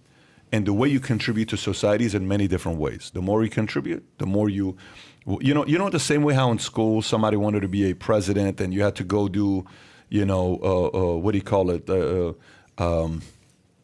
Volunteer work. You had to do this, you had to do that. Same thing that he's talking about. Who is liked, who's contributing. You contribute, you get a bigger vote. You don't contribute, you don't get as big of a vote. Now, this may sound a little bit like, well, how about the person that's going to be taken advantage of? There's exceptions to the rule. But anyways, that's a complete different system. We talked about on the podcast before. Mm-hmm. I want to transition to a different topic. Whoopi Goldberg. Let's go to Whoopi Goldberg. Whoopi Goldberg, suspended from The View for Holocaust remarks. This is a Variety story, okay? This is a Variety story. Whoopi Goldberg has been suspended from The View for 2 weeks after facing wide criticism for her remarks that the Holocaust was not about race. Goldberg's suspension was announced in a statement released by ABC News Public Relations Tuesday night. Effectively, immediately, I'm suspending Whoopi Goldberg for 2 weeks for her wrong and hurtful comments. Reads a statement attributed to Kim Godwin, president at ABC. While Whoopi has apologized, I've asked her to take time to reflect and learn about the impact of her comments. The entire ABC News organization stands in solidarity with our Jewish colleagues, friends, family, and communities. Goldberg's remarks emerged during a conversation on Monday's broadcast at The View in which co-hosts discussed a Tennessee school board's bans of mouse a nonfiction graphic novel about cartoonist Art Spiegelman's father's experience surviving the Holocaust. Let's be truthful about it, because the Holocaust isn't about race, said Goldberg. This is white people doing it to other white people. The Holocaust isn't about race. It's about a man's inhumanity to man. Adam, I'm assuming you've seen her comments and the banter back and forth. What are your thoughts? Yeah, well, this might shock you. I don't watch The View, so it's not like I'm surprised. Yeah, I know. I do like Jedediah. You don't have to lie. Yeah, I'm not a fan of Whoopi or Joy Behar, but is there any person who's more confused than Whoopi Goldberg? Her last name is Goldberg. That's pretty Jewy, if you ask me. But yet she's not Jewish, but she kind of hijacked the Jewish name to kind of be more palatable to Hollywood, I guess. I don't know, understand, but she's black, but not saying that you can't be black, can't be Jewish. But then I think she's not a lesbian, but she kind of looks like one. I don't know. I don't want to get canceled, but I don't know what she's got going on. But the naivete of her and the comments, and then her co-host just kind of sitting back and letting her go deeper and deeper, and not being like, "Hey, Whoopi, do you want to just kind of back up a second?" They let her kind of hang herself, and they gave her the rope. Then she went on Colbert and doubled down on the comments. I don't know if you saw that. And Colbert just kind of sat there, was like, "Okay, coming up on break. Anything else you want to say?" Anything else? And then I think someone ultimately got to her, and they were like, "Whoopi, I don't know what the hell you're doing or what you're thinking, but just shut up and read this script." Yeah. And then she came out and she's like, "I, Whoopi Goldberg, do understand that racism exists, and these are my words that I'm scripted." So again, not a fan of The View. I don't watch the show. This is sort of the trickle-down effect of hearing it by hearsay. But what I will say about Hitler is he looked at the Jews as not human. That was his whole thing. And as a Jew, it's funny because I don't know many Jews who just consider themselves to be just white.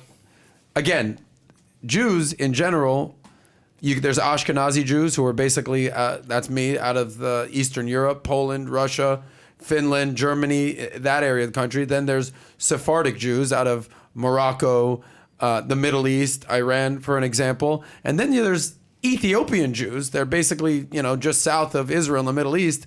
So to be Jewish is not just a religion, it's a culture, it's an ethnicity, it's sort of all encompassing. I don't know many Jews that, even if they're white, are like, "Yeah, I'm just a white guy." There is something unique about being Jewish. And her comments were what exactly? The Holocaust isn't about race. It's about all that. It's about inhumanity. It's about race. It's about ethnicity. It's about white power, white supremacy, Judaism, Aryanism. It's never good to start making these types of comments, and this is an example why. Now, I'm glad that she's not canceled for good. She's suspended for 2 weeks? Should she be canceled? I do not think she should be canceled. Should she be fired? I do not think she should be fired. What did Roseanne Barr say when she got fired? What did Roseanne say when she got fired? I'm curious. Oh, when she said... what did Roseanne say? She obviously made some What was comments. her comment when she got fired? Go right there, tweet Roseanne Barr, right there. Show is being canceled. Oh, she talked about Valerie Jarrett and looking kind of like a monkey or something, like an ape. Okay. Is that what it was? Can you figure out a way to find that, the tweet? Just go to images. Just go to images. It'll show the tweet. Is this what it's like when he drives? Is you guys barking orders? Listen, man. You know what it is? This is like, go left. No, go right. Go left. So it's probably just as frustrating on Tyler as it is on us. But think about it. Just before we find this tweet. Click on that. Oh, you got it? Yeah. Let's see. I apologize to Valerie. No, I don't want that's not apology. Not her what apology. is the main one? Look at the Muslim Brotherhood, Planet Apes. Muslim Brotherhood and Planet Apes had a baby because Valerie Jarrett. Exactly. Okay. What do you think about? Is that a fireable offense? Look, man. I think we're so a comedian saying that. Would you say Roseanne's a comedian? I don't. Yes. A non-funny one, but yeah, she. Yeah, I agree. But she's a comedian, right? Yeah. So she made a comment like that, which, by the way, that's a stupid comment to make. Well, and she was also on the sleeping pills. I forget what they're called. Whatever you're on, though, but that's a dumb comment to make. Okay? There's nothing about this that to me it's funny. That's not funny to me when I hear that. Right now, if somebody thinks it's funny, it is what it is. And what Whoopi said, obviously she wasn't trying to be funny. She was just, she talked like she believed what she was talking about. What's funny is Whoopi used to be a comedian. I don't know if anyone would define her as a comedian. Not these today. days. She's too serious. She's too bitter. Yeah, she seems bitter. upset. I don't know what's going on with her. But think about this for a second. Here's the reason that we talk about Joe Rogan being canceled. I think more than anything, the First Amendment, it's not there for the speech you want to hear. It's for the speech that you don't want to hear, and that's the whole point of the First Amendment. And just the knee-jerk reaction to cancel somebody. At the very least, now you can learn and people around you can learn. This is off topic, but remember when Michael Vick was basically removed from the NFL? Yeah. Oh, by the way, that's another one fighting? for changing your reputation. He's actually shown back in the media That's right now. my point. Yeah. Is that you can learn and get smarter and better and improve. That's what Sharon Stone said. And now he's an advocate for dogs. I mean, I'm sure this is something that probably hits close to home for you, and not dog fighting. By the way, can you do me a favor? Type in Sharon Stone cancel culture. She may have explained cancel culture better than anybody else I've heard. Sharon Stone out of everybody. Okay, click on that so we can read it. Make it. See if you can find her comments. According to, she believes if someone says something or behaves in a way that you are displeased with, you can always try and understand each other. You can learn to respect each other's opinion on different matters. She further explained that people have struggled and done so much for you to cancel the person all because they did something you are not happy with. Go lower to read the rest of it. Yeah, no, she didn't just express her opinions on the sake of internet validation for the sake of going against multitude. Once a profound reaction. Anyways, she keeps continuing going, saying, how are we supposed to learn of each other if we don't argue? How are we supposed to learn more about each other where you say something I'm offended with, I got to go do the research, right? The part that here becomes a concern is the following. I got a question. I'm curious to know what you're going to say. So what is a bigger crime? Okay, what is a bigger crime? What is more offensive? Is it a bigger crime to ask tough questions everyone's thinking about? Or is it a bigger crime to make dumb statements? What's a bigger crime? Is it a bigger crime for me to ask someone a direct question, you're dating and you're sitting there, you're getting to the point that you're thinking about, maybe I'm gonna call this guy my, boyfriend or girlfriend. Is it dumber to say, hey, let me ask you a question. Last 2 relationships, how come they didn't work out? Looks like both of them left you. Why did they leave you? Okay, that's a tough question. Or is it worse to say, you're such a dog? Okay, what's worse? Well, to me, it's neither. Yeah. To me, it's honestly neither. As it relates to both that question and these, is that I think where the majority of society who gets up in arms on either side of the table on stuff like this can't differentiate between something that they don't like and something that legitimately harms them. And I think that's the benchmark that everybody should try to adhere to when it comes to stuff like this. I don't think anybody should be canceled or fired or whatever for stuff like this, especially when it's somebody who is in the media. If you're a comedian, you're an entertainer, you're a big personality on social media, whether it's Twitter or you have your own radio show or whatever it is that you are out there in the public expressing your opinions and views, and people have the ability to just not fucking watch you if they don't like it. I mean, to me, the NFL is the same way. Taking a knee or some of the other controversies that they've had is that I don't think it should be outlawed. Does it piss me off? It does. But I have the choice to either watch the NFL or not watch the NFL. And I think it's the same with The View. I think it's the same with comedians. I think it's the same with listening to Joe Rogan. To me, with all this stuff, it's really that black and white is that it's either all or nothing. You either decide we're going to dictate what everybody can say, and then we don't have a democracy of freedom of speech, anything, or you don't, and you let people do what they're going to do, and you choose to listen or not. I'll take a different angle with this one. Okay, I'll take a different angle with this one with Whoopi. Okay, I think Whoopi's so necessary for media. I think she is so necessary. I think a lot of people don't like her, but I think Whoopi needs to be there because Whoopi is pushing buttons to get others to sit there and say, what the hell is she talking about? I think she needs to stay.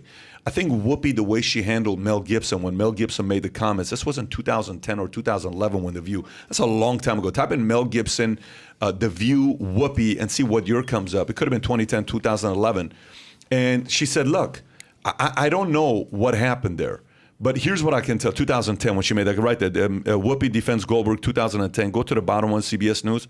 Yeah, when she defended, Whoopi Goldberg defends Mel Gibson on The View. Okay, so go up. And if you guys remember, this was not like she says, I don't like what he did here. But I know Mel, and I know he's not racist. The View on the Monday, he may be a bonehead. I can't sit and say that he's a racist. Having spent time with him in my house with my kids, if someone's kicking your behind and punching you while you're holding your kid, you don't go to the cops first. You go to Radar Online, Goldberg said. Anyways, so, Mel made a few comments, and she defended him. Okay, she just kind of came out and said, I don't know. And then, by the way, there was another guy who was a very big actor. He was on there as well, full-on Republican. He was on The View. And he disagrees with Whoopi. So I think Whoopi has friends on the opposing side. Mm-hmm. But I just think she made a very bonehead mistake with the comments she made. And you have to realize that Hollywood is ran by Jews. So you're making a comment to the point where a lot of these executives, the whole history of Hollywood started by who? So you just got to be very careful with some of the comments you're making. But I don't think she needs to be canceled. I think she needs to stay on The View. But knowing what's going on today, if I'm a betting man, I'm leaning more towards her getting fired than her not getting fired. You're shaking your head. For a minute, we didn't think Cuomo was going to get fired. He did. For a minute, we didn't think Zucker would ever get fired. He did. For a moment, we thought Chris Cuomo would never get fired. He did. These are all people on the left, by the way. So to have your own selective hearing conservative side to say they would never fire her, they would keep her, I think they're probably leaning towards firing her. I hope they don't. But what's the benefit of firing Whoopi? We did it. We got rid of her. Dumb comments will no longer happen. Like, you're never going to create a safe space. That you're never going to create this echo chamber that everybody gets to hear everything that they want and no disagreement and no arguments. That's the whole point of what we're doing here in America, is that we're never going to always get along. But talk it out, figure it out. And if everyone just doesn't feel safe to say what's on their mind, now we're not basically living under the First Amendment and freedom of speech. And now it's like you're walking on eggshells. I don't want to say that. Here are my thoughts. And then it just becomes a China thing or an Iran thing where you can't even say what's on your fucking mind. And that's crazy. And the best thing that'll come after this Whoopi thing, just like the Michael Vick thing, is that she'll learn from it. And then people will be like, Whoopi, you got to understand that this, and she'll be, and only progress will happen from this. Not saying what's on your mind, no progress will happen. Do you know the Jewish Holocaust Museum reached out to her to say, we'd like to invite you here. The Simon Wiesenthal Center? Yeah, they invited. They said, we would love to invite you to come here. Let us share with you the history. Yeah. I think if Whoopi goes there and she shows the effort, I think that's a great example for Americans. I wonder if they addressed it as, Dear Mrs. Goldberg, would you like to? The irony here. Oh, my gosh. Okay, so let's go to the story where this leads me to the next story. There's this guy, I don't know if you follow his content. His name is Joe Rogan. And never heard of him. Yeah, he talks and he asks questions, and some people follow his content. Not that many. Apparently, he's a big deal. 11 million to 50 million people I don't know if you know listen this, to his but stuff. I'm kind of a big deal. And he kind of beats everybody in mainstream media. And by 10x. Yeah, by a lot, and they're not happy about it. Stelter, what's his name? Brian Stelter, who cannot stand Rogan. But let me kind of give you an idea what's going on with Psaki yesterday, okay? So first I'll read the Spotify story, then I'll go to the Psaki story. Spotify responds to Joe Rogan uproar and growing trend and controversial content. This is a Polygon story if you want to go to page 4. Page 4. So, last week, after a series of open letters to Spotify imploring the streaming audio site to cut host Joe Rogan loose from its podcast roster over vaccinated-related misinformation, legendary musician Neil Young voluntarily removed his music from the platform. The uproar caused by Young's protest prompted Spotify to finally issue a statement on Sunday, on January 30, in a blog post credited to Spotify founder Daniel Ek. Spotify announced that it was working to add a content advisory to any podcast episode that includes a discussion of COVID-19, which, when implemented, direct listeners to a COVID hub where they can find updates from BBC, Political, CNN, and other mainstream news outsources. Look at the names they took. BBC, Political, CNN, all left-leaning. A decade ago, we created Spotify to enable the work of creators around the world to be heard and enjoyed by listeners around the world.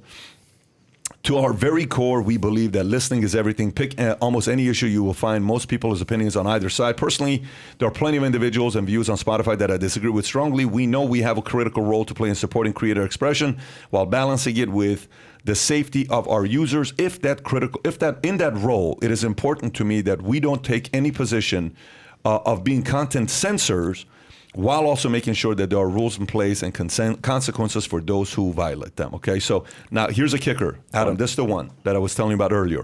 Spotify initially announced in response to Young that the company had great responsibility in balancing both safety for listeners and freedom of creators, and had removed 20,000 podcast episodes related to COVID since the start of the pandemic. But after the episode purge, Spotify left up GRE 1757 with Dr. Robert Malone, whose claims of mass societal hypnosis and comparisons of the pandemic response to Holocaust prompted over 200 medical professionals, et cetera, et cetera. So that's Spotify's position. Then Psaki comes out, and I'll get your thoughts.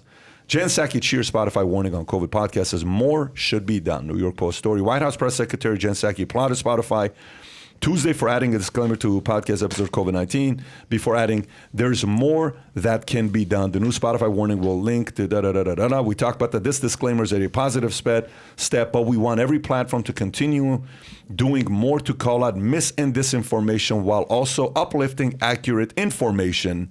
Our view is it's a good step, it's a positive step, and there's more that can be done. Thoughts? I think the White House should stay out of it. I don't think they should have a position on it, and I think that they should let companies run their business how they run their business, especially when it has to deal with censorship and the First Amendment. I think, if anything, they should champion and applaud, companies for allowing platforms that let people say what they want to say. You know that Rogan has a point, or he stands on fertile ground when you have left-leaning people saying, yeah, I don't agree with this guy, but do not cancel this dude, i.e. Howard Stern, i.e. Joy Behar from The View. They have all come out and basically said, look, like, I think Joy Behar basically called him a moron, which, I believe me, I think everyone would agree that of the two, we know which one is the moron, and it's not Rogan. But Howard Stern, who, for whatever reason, has sprinted left, but if there's anybody that's an advocate for freedom of speech, it's freaking Howard Stern. That guy has been, people don't understand these days, as big as Rogan is now, Howard Stern was 10 times bigger than that for a decade. Yeah. Okay? Now Rogan clearly is the king of all media. I think Howard Stern labeled himself the king of all media. But even Howard Stern came out and said, I don't agree with Rogan. I don't agree with some of the stuff he talks about in his podcast, specifically the COVID stuff, but do not cancel this man. Yeah. And this goes back to our first point, is just because people are saying the things that make you uncomfortable or may not even be true, is that grounds for dismissal and cancel? No, I mean, again, I think this whole canceling thing is a snowball off the rails turning into an avalanche. Anytime you cancel anybody, it takes a notch of liberty out of the country, in my opinion. You just got to let people do what they're going to do. And again, I'll beat the dead horse and say you have to differentiate between not liking something and legitimately being hurt by it. And there's a huge difference. Right. And Pat, I mean, we've talked about this numerous times. You were on Rogan. You've had a great experience there. You have your own podcast right now. We have aspirations of being as big as Rogan one day. How does this make you feel with everything that's happening with him right now? He's the most necessary voice in the world today, in America today, period. Rogan is the most necessary voice in America today. Listen, let me put it to you this way. Everybody better protect this guy. Everybody better protect this guy. Because if he, some people are saying, well, he's kind of also being bullied to not talk about it. Where it's like, hey, he's going to go back to only talking about hallucinogens, mushrooms and aliens and all that, and he's going away from COVID, right? They're kind of bullying him for him to be silenced in a way. You have to know that is a very, very necessary guy. But here's the big but. This is the big but. And it's what I said to Rogan when I went on the podcast with him. And I was doing my best to get him to think about this. And I think it's actually going to happen, to be honest with you. I think it's going to happen. I think, here's what I'm convinced. Say Spotify, they went from a $70 billion company a year and a half ago. The market hasn't tanked. They've lost. They went from a $60 billion company to a $36 billion company. They've lost $24 billion. Almost cut in half. Since signing Rogan, okay? Now, this is not a Rogan thing. They've just lost that much during that time. Neil Young alone, they lost $4 billion on this one guy. And if all these other guys show up, they lose money. Now, let me give you a complete different perspective on this. Let's say Spotify, what do you think of the chance of Spotify dropping Rogan? Give me a percentage. No, I don't. Zero. No, it's not zero. You can't say zero. I think there would be. You cannot say zero. Such insane backlash. Give me a number. Against Spotify. Give me the number. Less than 2%. You think it's less than 2%? What do you think the number is? Canceling Rogan? To me, I'm going to put it at 50 if they're losing that amount of money. All right, so here we 40. go. Okay, I think it's 10%. I don't think it's 50%, but I'm 10%. Okay, 2, 50, 40, 10%. Fine. Here's the thing. Let's say they do it. Let's go there. Spotify, if you're listening to this, let's say you go there. Okay. Well, no. Actually, go there. No, with I'm there. Because you're gonna see my head. You're gonna see if this happens. What happens? Go ahead and cancel Rogan. Who's the first person that's gonna call Rogan? Give me the first person that's gonna call Rogan. Apple Music. Nope. I'm sorry. Nope. No way. Any major media company. One person's gonna call Rogan. It's the first phone call if Rogan gets canceled. Elon Musk. Elon Musk is gonna call Rogan. Did I get that? Okay. Elon Musk is gonna call Rogan saying, "Here's $20 billion. Let's go whoop everyone's ass." Then Elon's gonna say, "We're hiring for engineers. Me and Rogan have teamed up with Peter Thiel. We're hiring engineers. We're hiring developers. We're giving big ass bonuses and equity. Come on down. Let's whoop everyone's ass." And that's going to be Elon, Rogan, and Thiel. Who do you think is going to go on that website? And Elon Musk, they just called him JV of EV. Biden said JV of EV. They're not even inviting him to the White House again. And Elon Musk, if you see Elon Musk, what he said about Biden this last week, I don't know if you saw what Elon Musk said about Biden this last week. It's not favorable. No, of course it's not favorable because you're talking about Tesla. When you think about EV, when you think about EV, you think about electric vehicles. And Musk only That's Tesla. it. That's it. What other name do you think about? You don't think of Toyota Prius. You don't think about nobody else. No. And by the way, somebody said Jimenez said Donald Trump. I disagree. That's not the right guy to bring behind it because that would not help the cause. No. I think it's Elon Musk, Rogan, Peter Thiel. If Spotify drops them, so here's the thing. Why would Elon Musk need a Peter Thiel?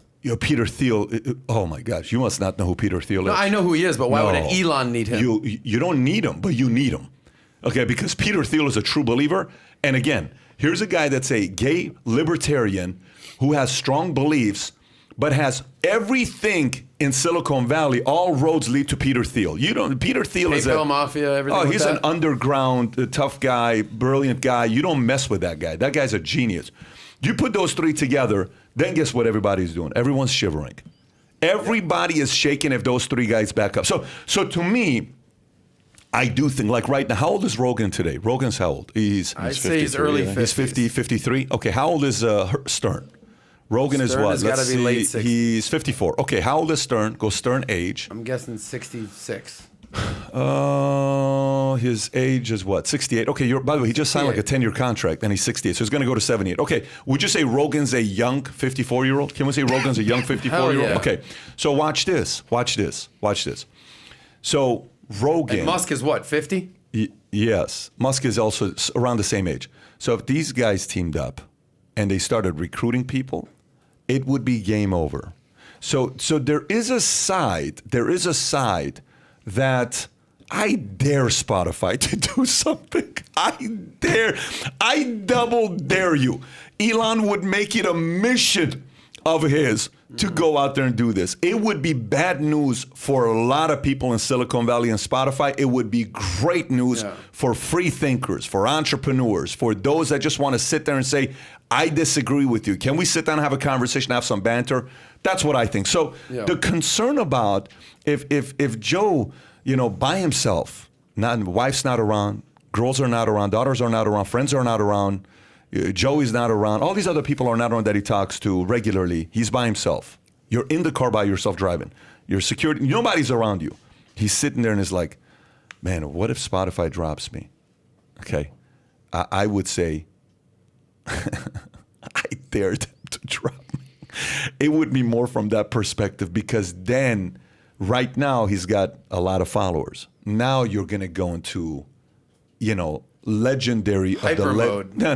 It's game over type of You're talking about now you have a world type of influence at the next level, because now you dictate. Now Elon, Joe's going to be like, okay, let me get a handful of these guys that I like their strategies. Let's go recruit. What do you think that phone call sound like?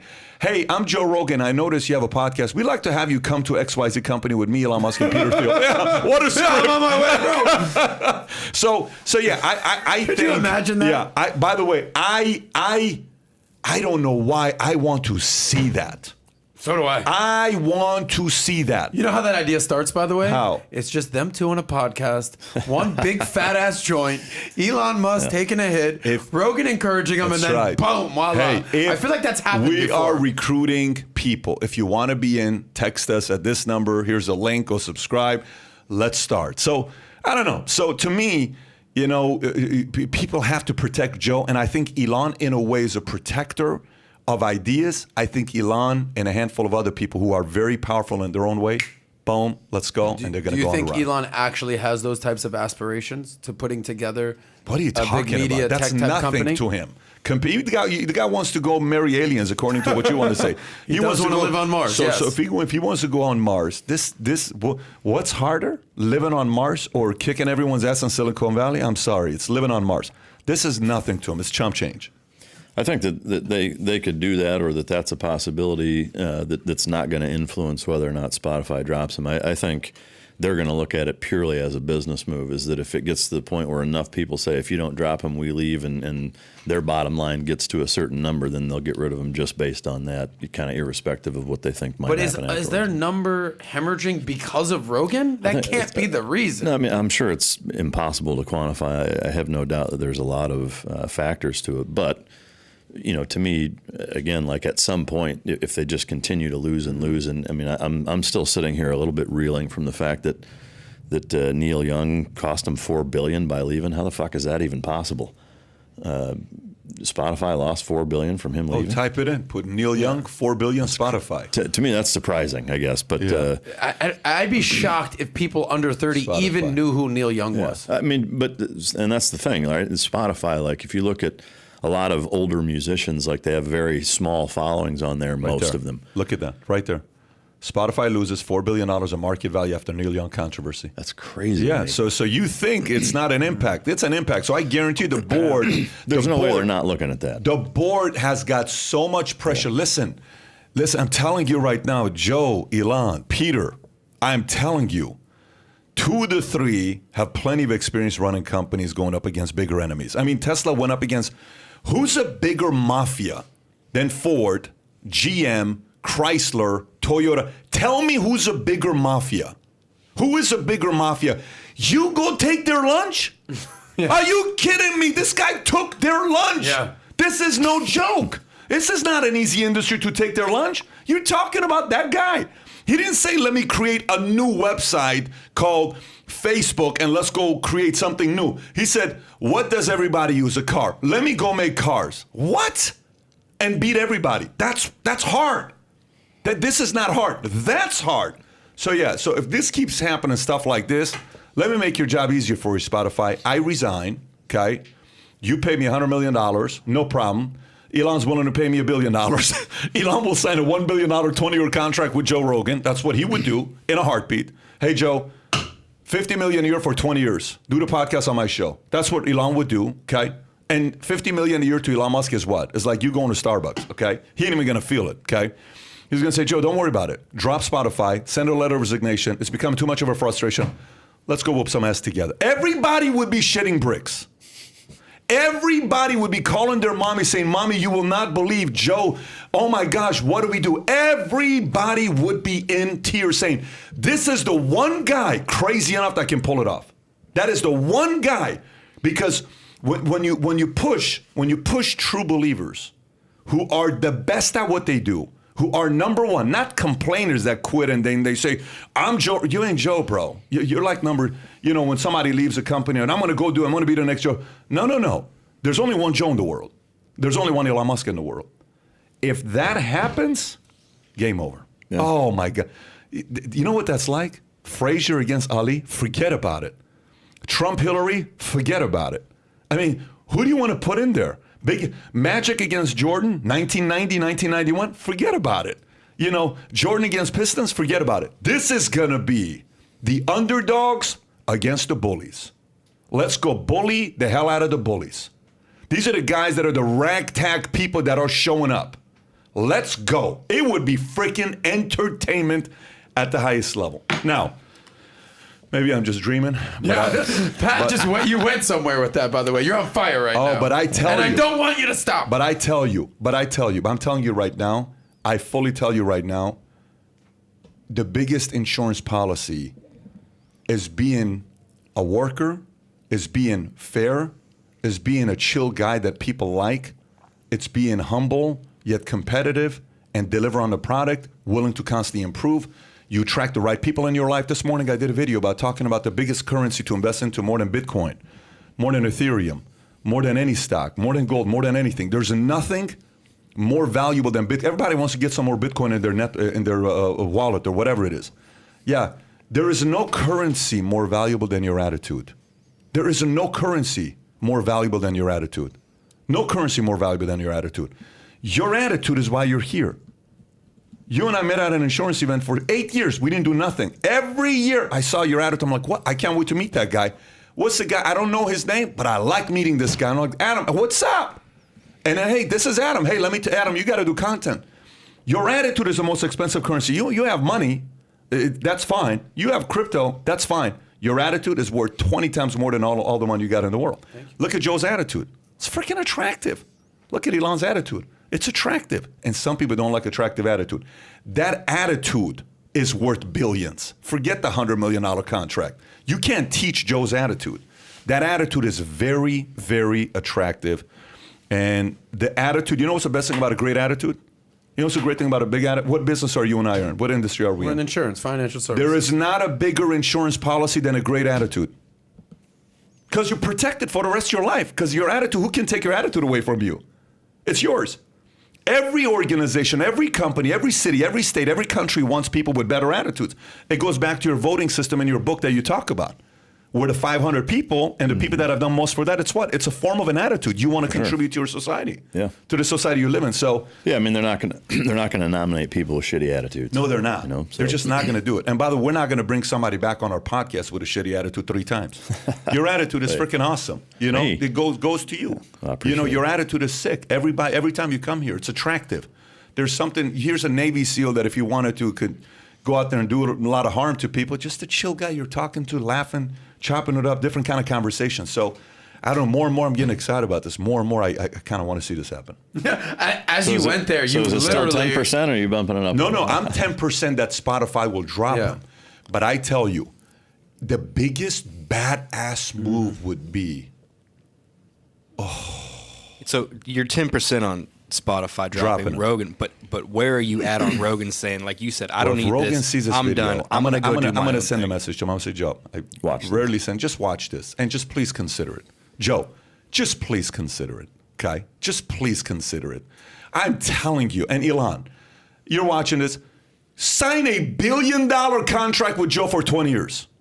You can do it. I bet he'd do it for free. By the way, no, Joe wouldn't do it. Joe doesn't need to do it for free because Joe's attitude and the way he does things is worth $1 billion minimum.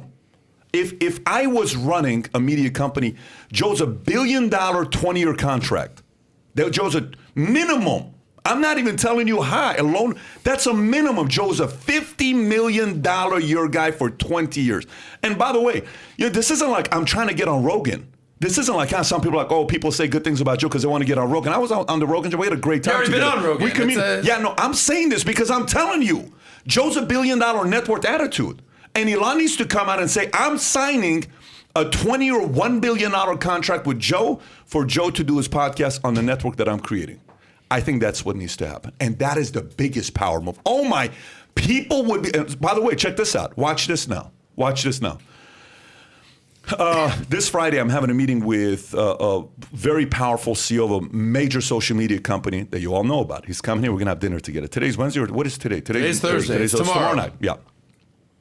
Maybe we'll go to dinner as well. So it's tomorrow night, right? Trump starts the Truth Network. Who's going to join the network? Who? People, the MAGA community. Alex Jones types. Do you think AOC is going to be on that network? No. No, but she needs to be. Okay? If she wants to do a debate, but not really. But watch this. If Elon and Joe and Peter Thiel start a network, who would be on that? Everybody. Left, right, center, up, down, old, young, everybody. I don't think AOC would be, but here's who would be. If this is Alex Jones, if this is AOC and Young Turks and who else you want to put here? Bernie? Yeah. I think Everybody these guys, if this is center, these guys would be on. 80% of America is what you're saying. I think these guys will be on. The people that matter would be on. Yeah. 100%. But I think if Trump does it, I think only these guys will be on. Okay. But what's crazy is they're painting Joe Rogan to be out some like He's right not. and No. like far right. He said he No, would vote for he's Bernie. not. Yeah. No, He on camera said he would vote for Bernie. way. I mean, to me, that's just grasping at straws, trying to discredit him because they don't have anything else to do it with. The dumbest thing that CNN and these people on the left can do is try to go after Rogan. Yeah, I agree.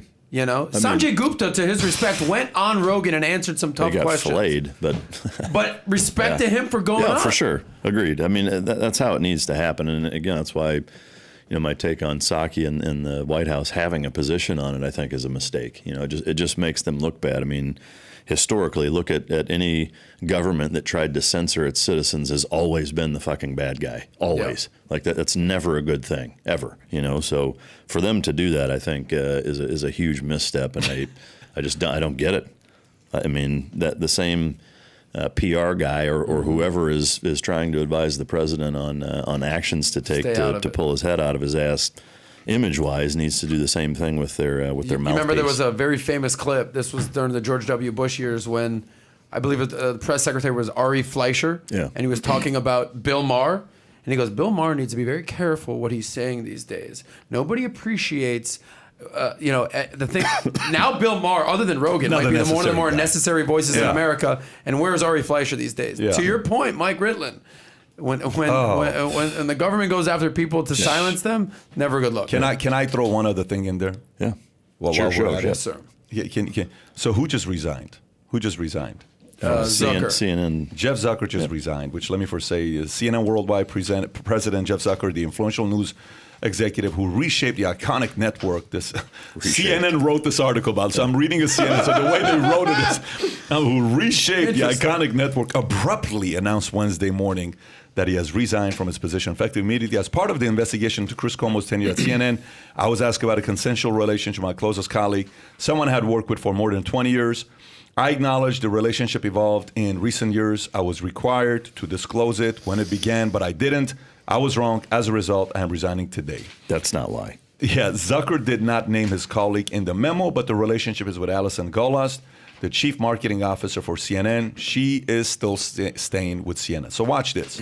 Okay, let's throw, so you know how you go to a restaurant, you first order your drink. I'd like to have Arnold Palmer. They bring the Arnold. Sorry, Palmer. we're out of lemonade. I apologize. Every time. He said, would you like some salad? I'll take some Brady cheese salad with some balsamic glaze on the side. Fantastic, thank you. Would you like to order some appetizers? Yes, I'll have some fried zucchini flowers and some steak tartare. Some oysters. Some oysters and foie gras and some bone marrow. No problem. No boneless buffalo strips. That's coming next. Now you know where Mike eats and where Pat eats. I'm at Fridays. Exactly. I don't even know where. Can I get some potato wedges? These foie gras potato wedges. Can we get some mesquite chicken? All right, so I'm going to go that route. Yes. Anyway, would you like some dessert? Yes. I'll take some whatever dessert, sundae or, sorbet or whatever they bring. Dessert here. You know what the dessert would be here? If Elon went and bought CNN. Oh, my I still go back to it. Oh, my God.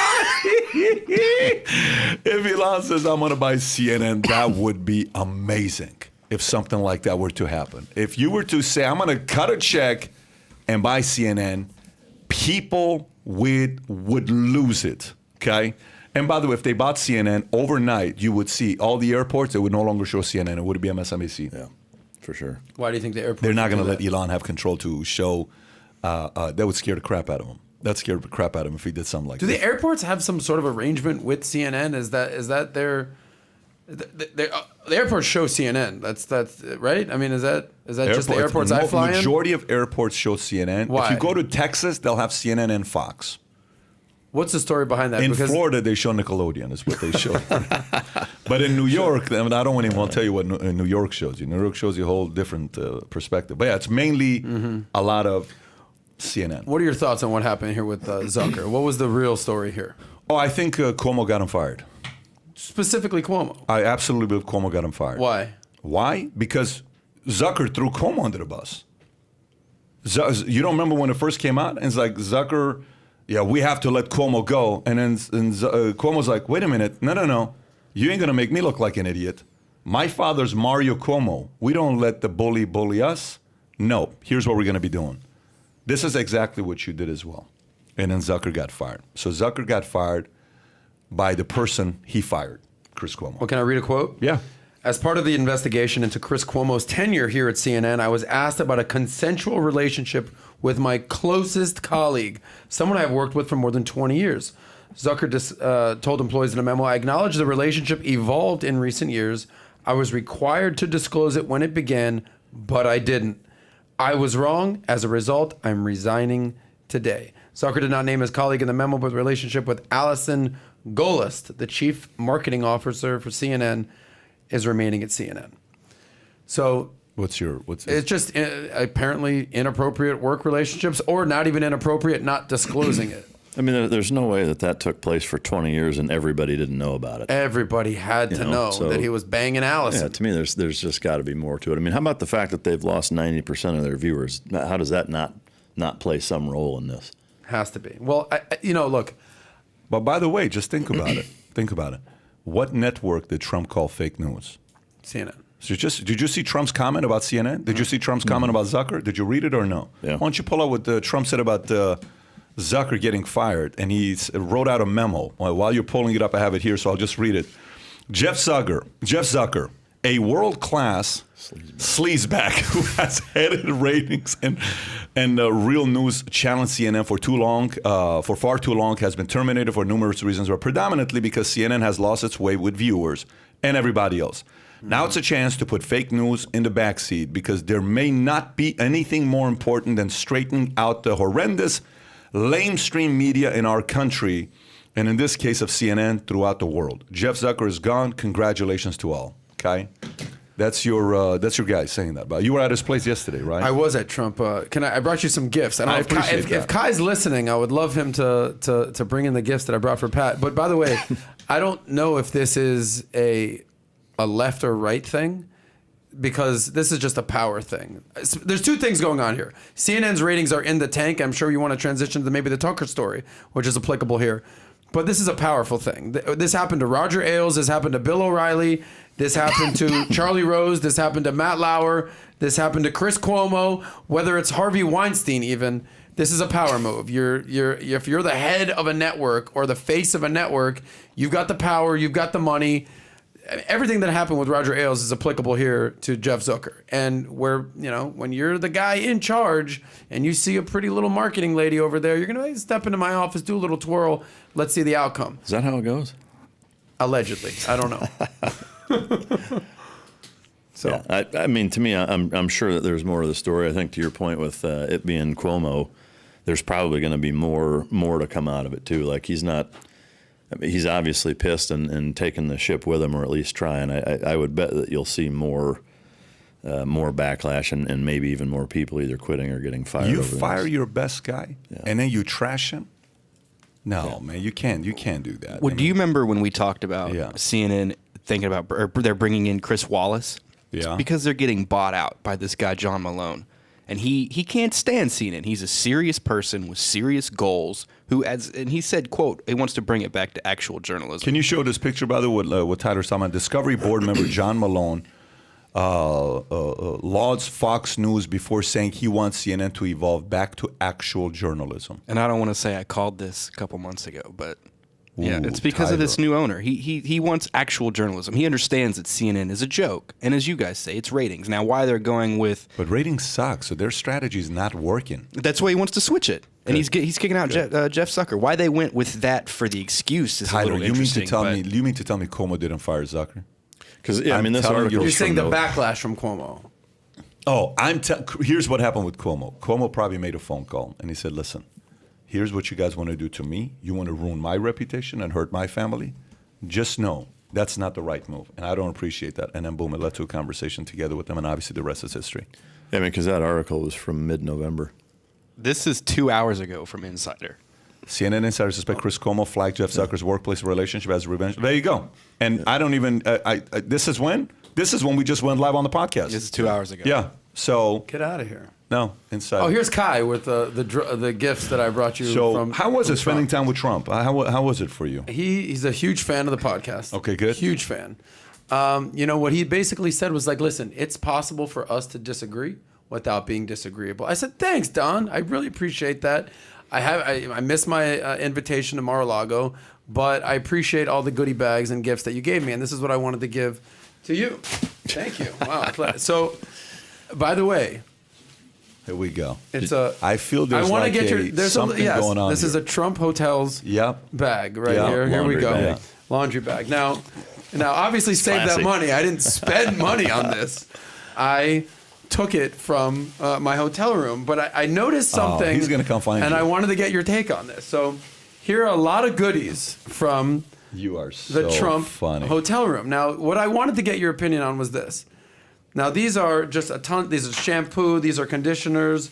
These are lotions. These are Q-tips.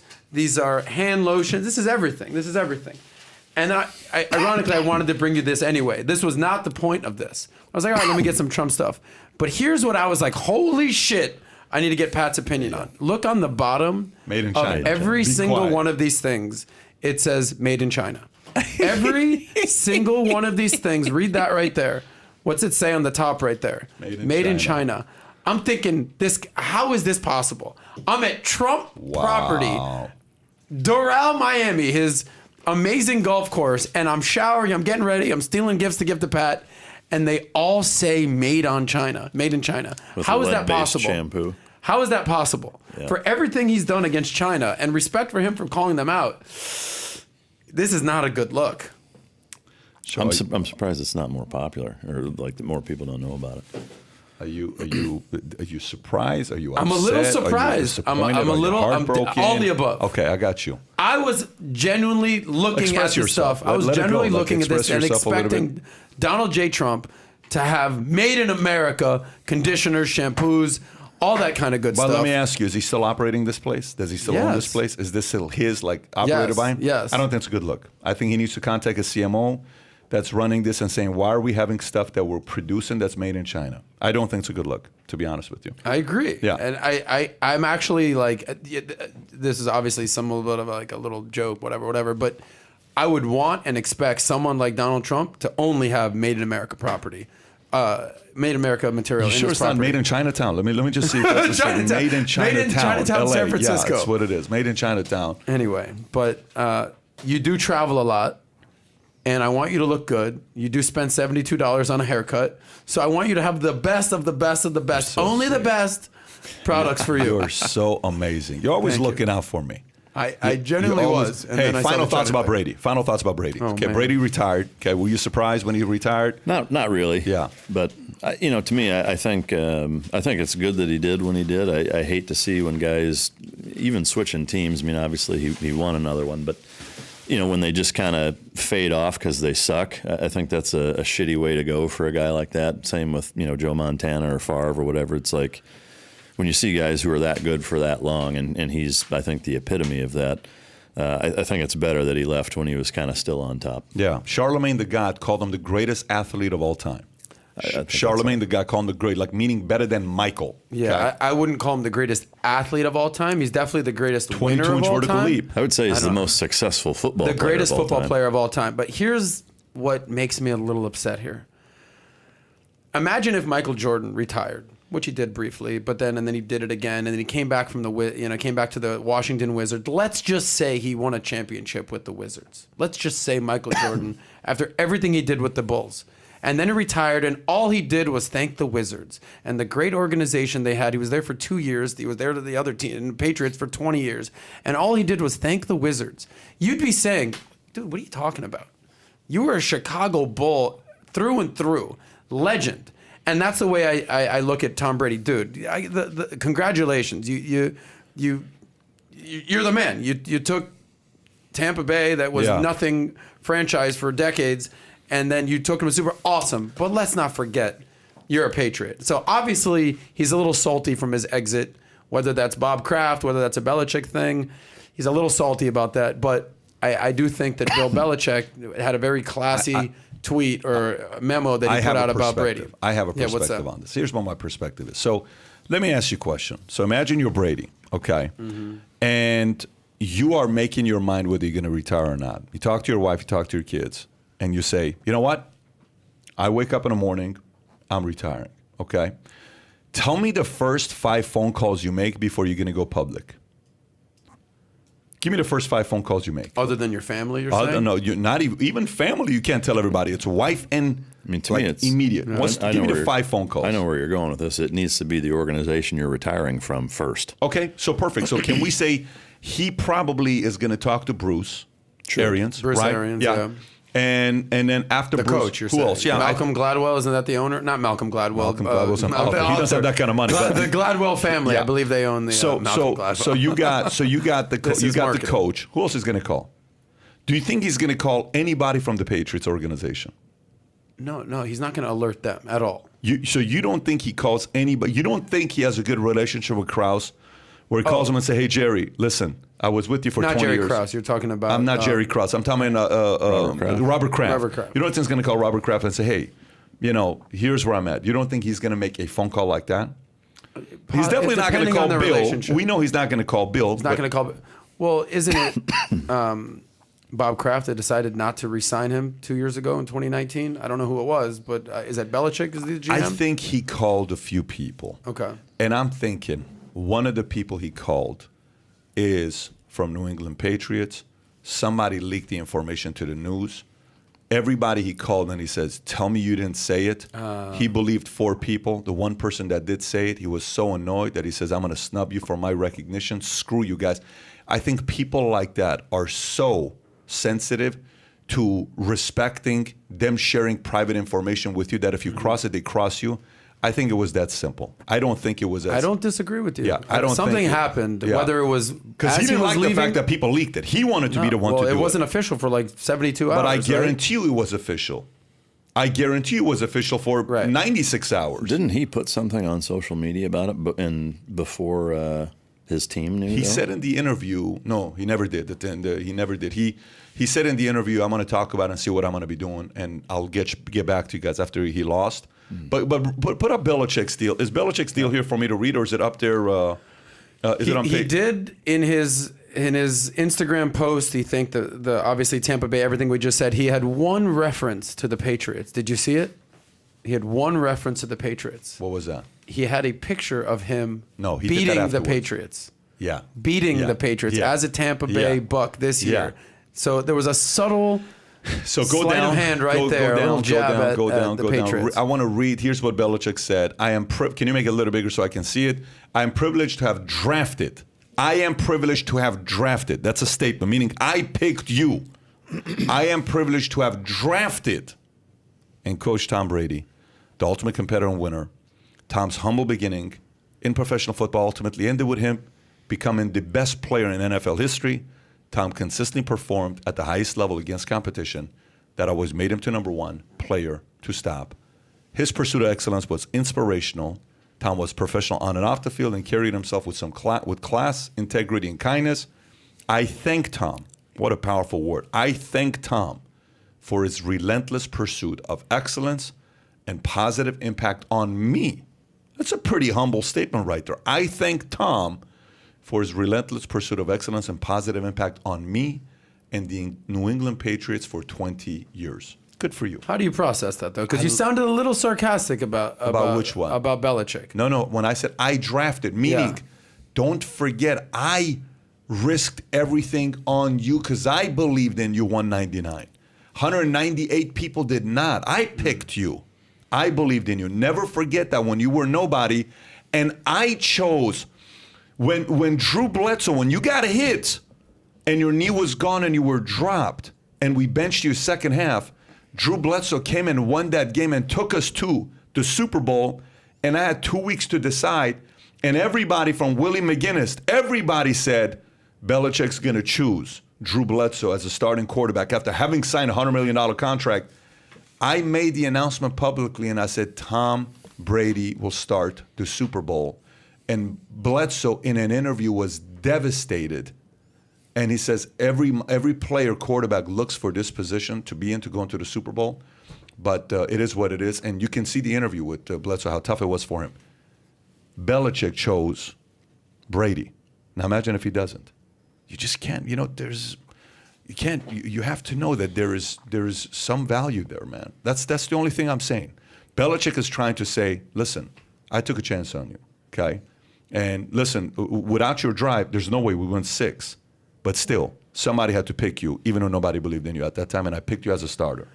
I think it's a beautiful thing. Listen, to me, I think Brady, when people talk about Brady versus Jordan, greatest athlete, it makes no sense. I mean, the guy's got a vertical leap of a 6-year-old. He's not going to be able to jump that high. Okay, he runs the 0 to 40-yard dash in like 5 seconds, right? Yeah, so, not a good look. But it's not an athlete. But I'm going to tell you something here. When they took the heart of the one horse, that not Seabiscuit, no, it's one of the recent ones. They took the heart and they saw he was in the 99.6 percentile. Right, the horse. He wasn't the biggest. He wasn't the fastest. He wasn't the strongest horse. With a P. The name is with a P horse. Just go to the top Kentucky Derby winners. Secretariat. Not Secretariat. No, it's another one. What's the horse's name, Kai? Go to horse winning. Not Secretariat. Go to horse winning Kentucky Derby. Winning Kentucky Derby. The names. I'll tell you exactly what it is. Somebody probably putting it down here right now what the name is. But anyways, when they talked about this horse, they said the guy had a massive heart that was going to win. Just go to all of them, buddy. I don't know why just go to all of them. We'll figure out who the name is in a minute here. Anyways, the point is, this guy's got a heart of a champion. American Pharaoh is who it is. American Pharaoh. He was not the biggest. He was not the he was not the fastest, not the strongest, not the biggest. He didn't look impressive. But when they measured his heart, they bought him for like $5,000. You know that horse was bought for like $5,000 or $15,000. You know his stud fee alone is $300,000 per stud fee. Okay, so that was on Brady, but somebody believed in him, and credit goes to both of them. And the league will miss him. Although I think the NFL is right now stacked with a lot of great talent that's going to take this league. For sure. Make it exciting for another decade. I just hope that he does not go away, meaning I hope he does what, Peyton Manning has done, and even Drew Brees and the legends, and just still be a part of the game. But he'll do it his way. He'll do it his way. As he should. He's not going to do it like the other guys. To me, I don't see him playing as big a role as those guys. Just his personality isn't really that type of commentator, analyst. Yeah. Like, he's just not that dude, But I agree. I hope he does. Is there a bigger stud in the world than Tom Brady? I was going to say, I didn't make my point. I'd say he's the greatest athlete of all time. He's the greatest winner of all time. Yeah. The greatest winner of all time. Listen, when you play against somebody else, Michael Jordan, you play finals. You could have a bad day. The Knicks could beat you first game when he played against the Knicks in the playoffs. That means he would have been out of the playoffs if it's only one game. But this guy, you have one game and you win 7 out of 10? 7 out of 10? 7 out of 10, yeah. That's insane to do that. And the argument is always from the Giants fans. Eli beat him twice. Yeah. Did you see what Eli said? Eli said, I just want to sit there and say, I think I'm uniquely qualified because I watched you win when I was in college in Super Bowl. Then I played against you, and I watched you win when I was in the league. Mm-hmm. Then I watched you win a Super Bowl after I retired. And he used the words. He says, you were gracious enough to let me win too. Right. Correct. Yeah, no doubt. His biggest foils were the Manning guys. He had to go through Peyton Manning every year, and Peyton Manning had to go through him. And the 2 Super Bowls that he lost, other than Philly, was to Eli Manning. And people had to literally catch balls on top of their helmet in order to beat Tom Brady. You had me Respect at catch to the balls, GOAT. Adam. You had me at catch balls. Yeah. Well, listen, do you want to make it public that you are subscribed to his OnlyFans? Because he did say earlier. Mike. Everyone, by the way, Mike Ritland has an OnlyFans. It's him and dogs, both not at the same in time. Skimpy put up outfits. this website, Mike Ritland's book.